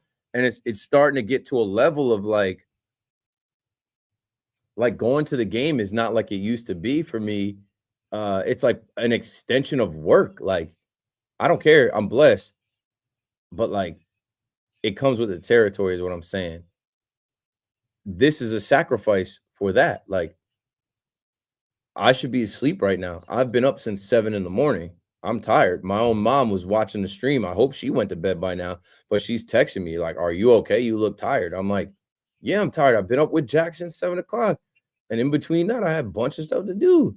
But what am I supposed to do? I couldn't take a nap. Got to do the show. There are people out there that are working harder than me. There are people out there that aren't sleeping. There are people out there that they got to work 2 jobs where they're only able to nap a couple times in a day to, make money for their family. And I know I'm making good money, but at the same time, I'm making a name. I'm making something that can never be taken away from me. My boy Gabe posted today on LinkedIn. He's like, Gabe might be in the chat. Gabe is the one that clips my videos up sometime from this stream and he puts them out. And I guess he's been monitoring the reach. And he's like, I've been doing videos for Keith McPherson over the last couple of months. and we've got over 1 million views. And I thought about it, and I'm like, well, damn, if I'm noticing a difference in the amount of people that are recognizing me this year, the radio is audio only, right? I have this live stream now. That helps people recognize me. And then also the videos being clipped and put out. If those have 1 million views, let's say 100,000 people are like can recognize me now. That's why when I go to Yankee Stadium, I'm talking to mad people now. Once upon a time, nobody says shit to me besides, let me see your ticket. You're not supposed to be sitting here. Go back to your real seat. I ain't got no real seat. I don't got a seat. All these seats are my seat. Nobody's got a real seat. Every time you go into Yankee Stadium, we're all renting these seats. They don't have anybody's names on them, unless you're a season ticket holder. But yeah, appreciate y'all, man. Just peeling back the curtain.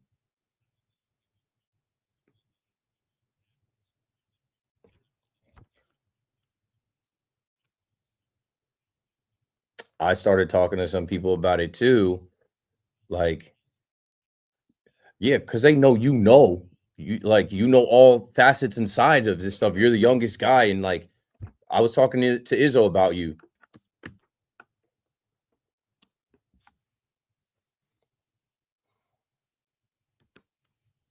Hey, fiend.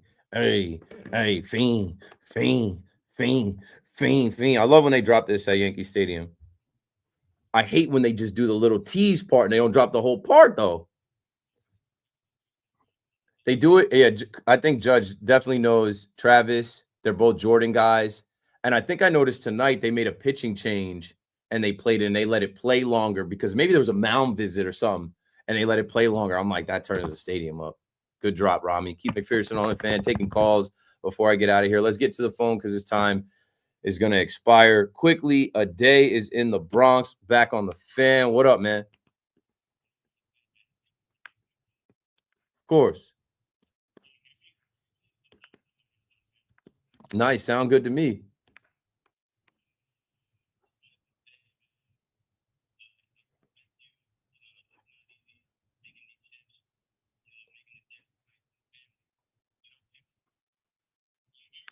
It already has.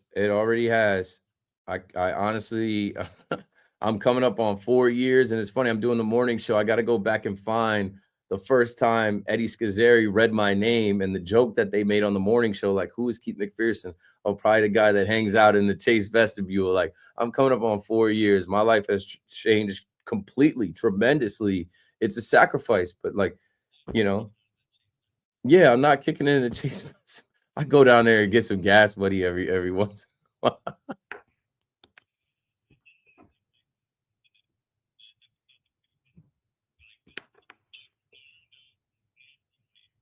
Yeah, but it's like, you know how many times I doing these nighttime shifts? At least 20 times I have people falling asleep on the phone. So you got to kind of just, roll with the punches. You got to kind of just laugh it off. Like Rami was talking over it. I was rapping over it like it was a beat. Like, whatever.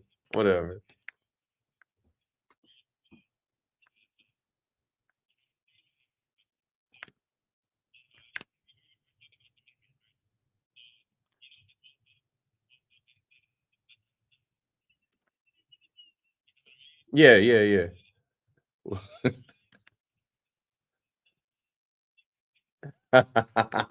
That's what's playing in his head.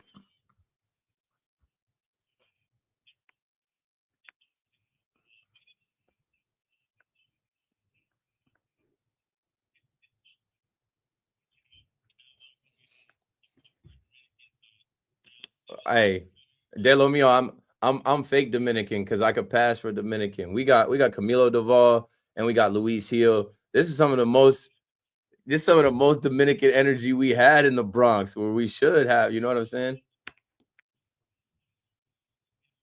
No, he's not, because he's not hitting and he's not doing like, if the offense justified the defense, we'd be all right with it. It's not enough. It hasn't been enough this first year.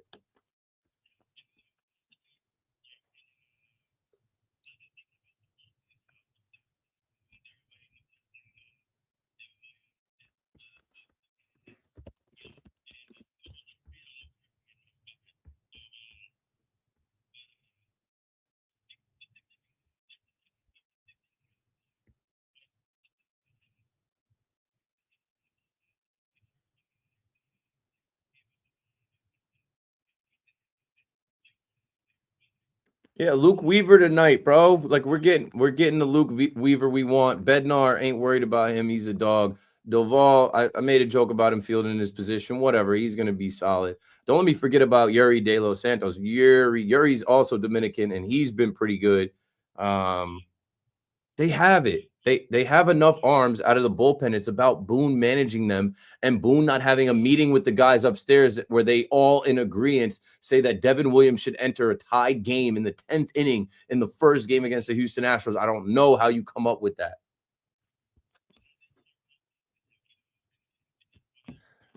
Yeah, how do you have more confidence in the guy than he has in himself? How do you believe in somebody more than they're showing you? That's what I said. Like with Boone, don't you have conversations with him after the game? Aren't you on the bus with him? Aren't you in the hotels with him? Aren't you breaking bread with him? Aren't you able to read this guy and get some feel for what, like, I don't know. They don't care. They let the numbers and their plan supersede all that, and that is ridiculous. Of course, any of them could be. Is there anybody that's outside the circle of trust? Nah, even Mark Leiter Jr. has gotten a little bit more lucky since he's been back. Brent Hedrick, I know Brent Hedrick, he gave it up a little bit and he pitched 42 pitches, but whatever. Brent Hedrick, I'm not worried about him and Tim Hill as lefties. They whatever. I'm not worried about them. I'm not worried about Santos, De Los Santos, Mark Leiter Jr., Luke Weaver, Camilo Doval, David Bednar. Fernando Cruz is coming back. Devin Williams is fine if you use him how Brad Ausmus used him on Saturday. No, I'm looking at this bullpen like this. This is a good enough bullpen to ride with. And we know that Fernando Cruz and his splitter is coming back. So thanks for the call, bro. 888-808-1019. Running out of time. Yeah, I don't know. I just like it's about Boone. And I know there's a lot of you that like want to fire Boone. And I haven't called for his job yet because they're not firing him. But when I say it's about Boone managing the bullpen properly. And now moving forward, man, there was a cut from John Sterling's show, Talking Yanks posted. And it's like, it's so straight to the point. John Sterling's like, I have some advice for Aaron Boone. I know you want to, but don't. Do not pitch Devin Williams. Don't do it. John Sterling talking about like, I have some advice for you. Things will go a lot smoothly, a lot better, a lot more smoothly for you if you just don't do what you want to do, which is I'm going to build him up right now. The Yankees, we're going to be right about this guy right now. We're going to pitch Devin Williams right now. Like, to me, like the reason I crashed out was because I'm like, I can't believe y'all would do that to us in the Bronx with the Astros. Here's what John Sterling had to say, so I don't have to do the imitation.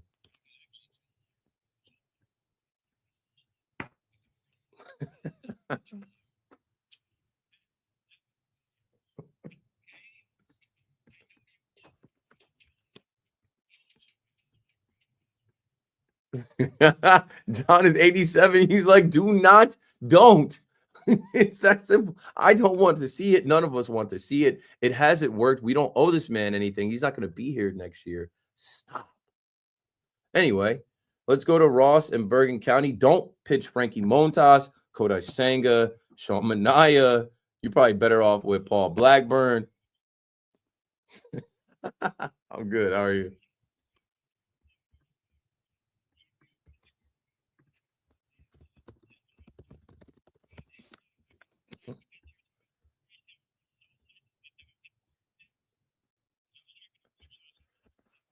Yeah, they're everywhere.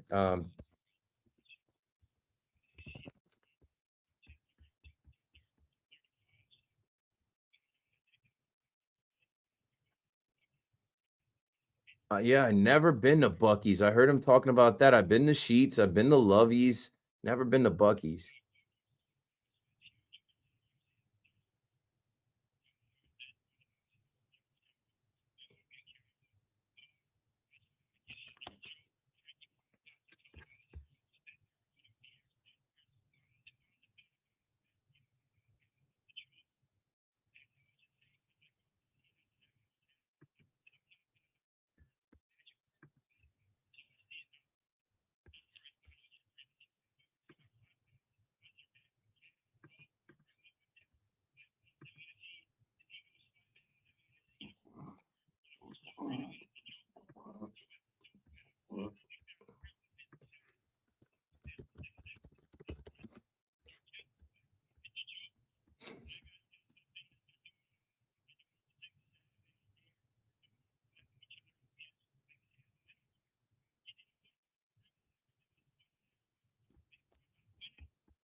They're not doing enough, honestly, Ross. What is the gimmick now? The sandal, the shankla, the like home run sandal?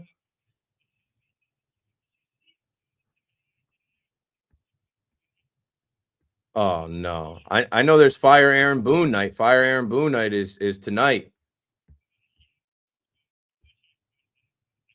I won't be in attendance. But positive is this a positive Tommy thing? I know he's not leading the way.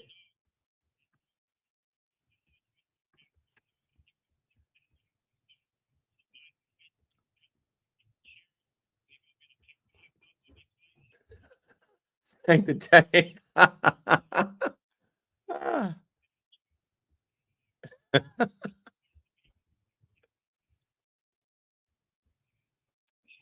Thanks for the call, Ross. I'm not even joking. Like the Mets need something. They like you as a Met fan, you've gone through so much misery. You need to believe in something. You need to you not believe in like I will lead us positive Tommy. What was the joke I had about Tommy? And yo, shout out to Tommy.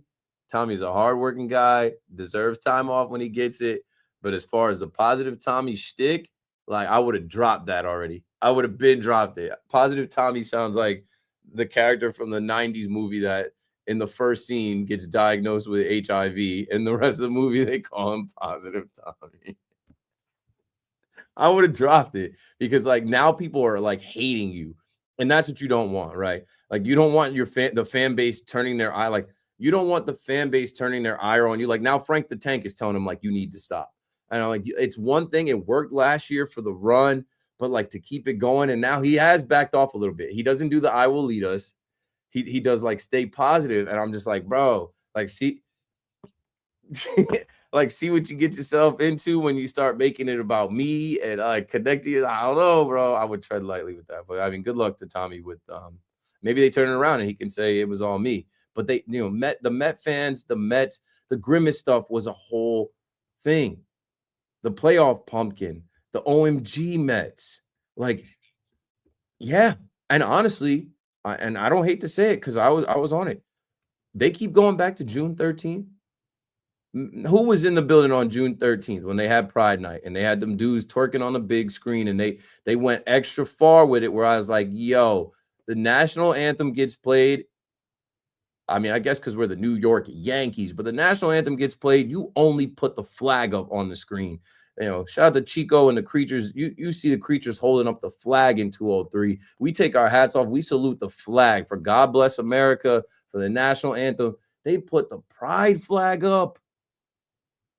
Nobody asked for that. I don't even think anybody in the LGBTQ community was like, hey, Mets, during the national anthem or, God Bless America, can you put this up?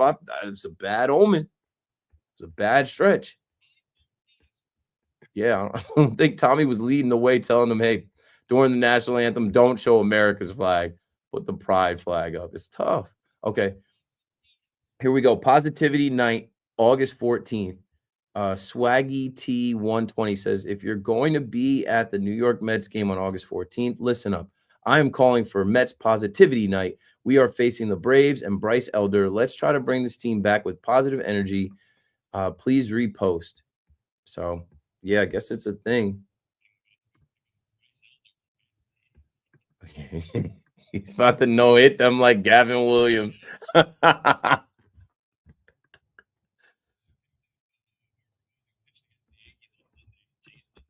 Jason Alexander is so stupid. I'm like, this is another guy. Make anybody look like an ace day. I'm like, now this guy's Justin Verlander out here.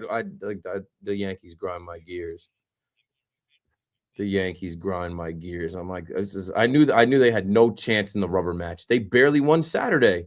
Took a Trent Grisham homer to win. I thought they were about to get swept, bro. I thought they were about to get swept.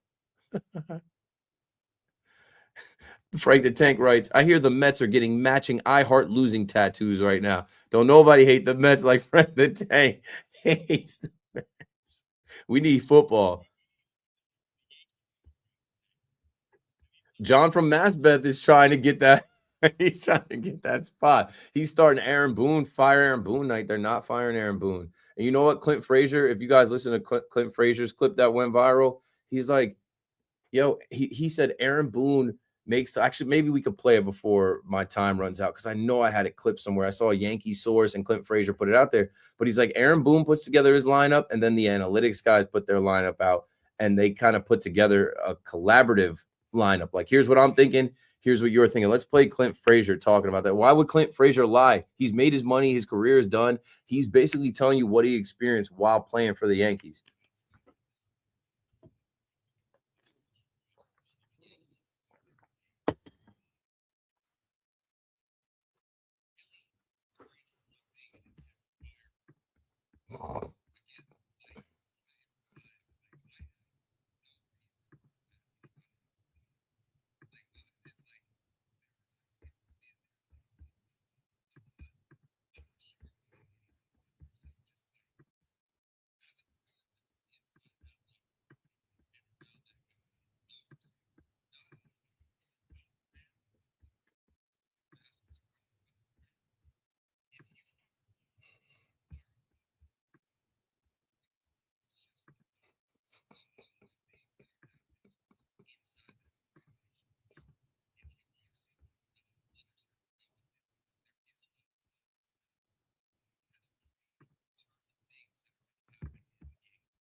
There you go. So, I mean, I don't know if that's still going on, but Clint Frazier claims that's how it went down. And I'm not really the type of guy to say, you're lying. I'm not in there. Brian is in Bloomingdale. My last call tonight. What's up, man?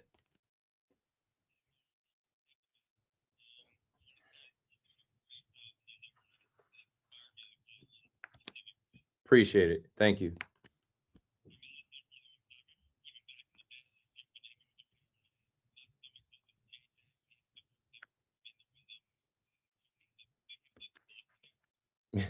Yep.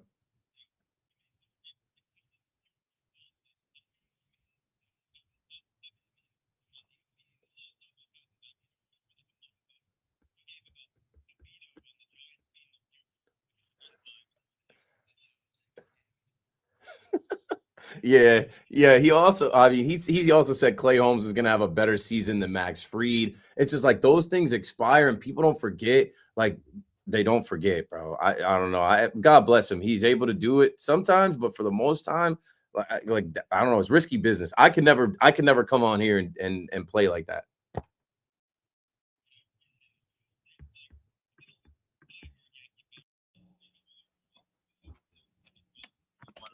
I remember being there in the 2018 playoffs, going behind home plate to see Stanton swing at like a ball in the dirt in the ninth inning to end that series against the Red Sox. And I'm just saying, how debilitating is that contract been in the last 7 years? It just like makes me so mad. That's Cashman. Every time, yeah, it's just think about like what it held back. Bryce Harper, Corey Seager. He never wanted to go out and sign those guys. He made a trade with Starlin Castro and inherited one of the worst contracts ever made in baseball. And we won't even get the relief from the Marlins until next year. So, thank you for taking me, man. I hope you have a good night. Thanks for the call, Brian. Appreciate the compliment and you joining the show and deciding, hey, man, this guy's doing his thing. I want to join. And I'm going to call now. Got you in there. Coming up next, Chris McMonagle. I think, right? No? Who's He's coming doing up? the mornings. Al Cintron is coming up Okay. next. I'm all right. See, sometimes I need to be reminded. Big Mac's doing the morning all week. Okay, so Al Cintron, another guy you should listen to, doing his thing. Coming up next. Mets fans, call him up. Keith McPherson out of here. Good night. Sports Radio 101.9 FM.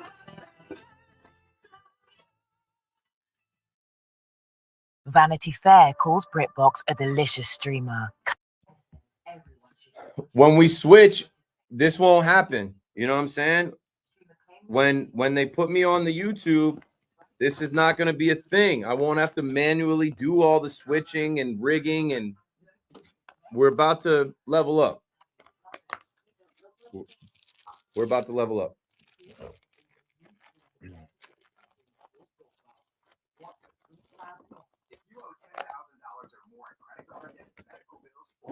All right, I gotta go. Appreciate y'all, man.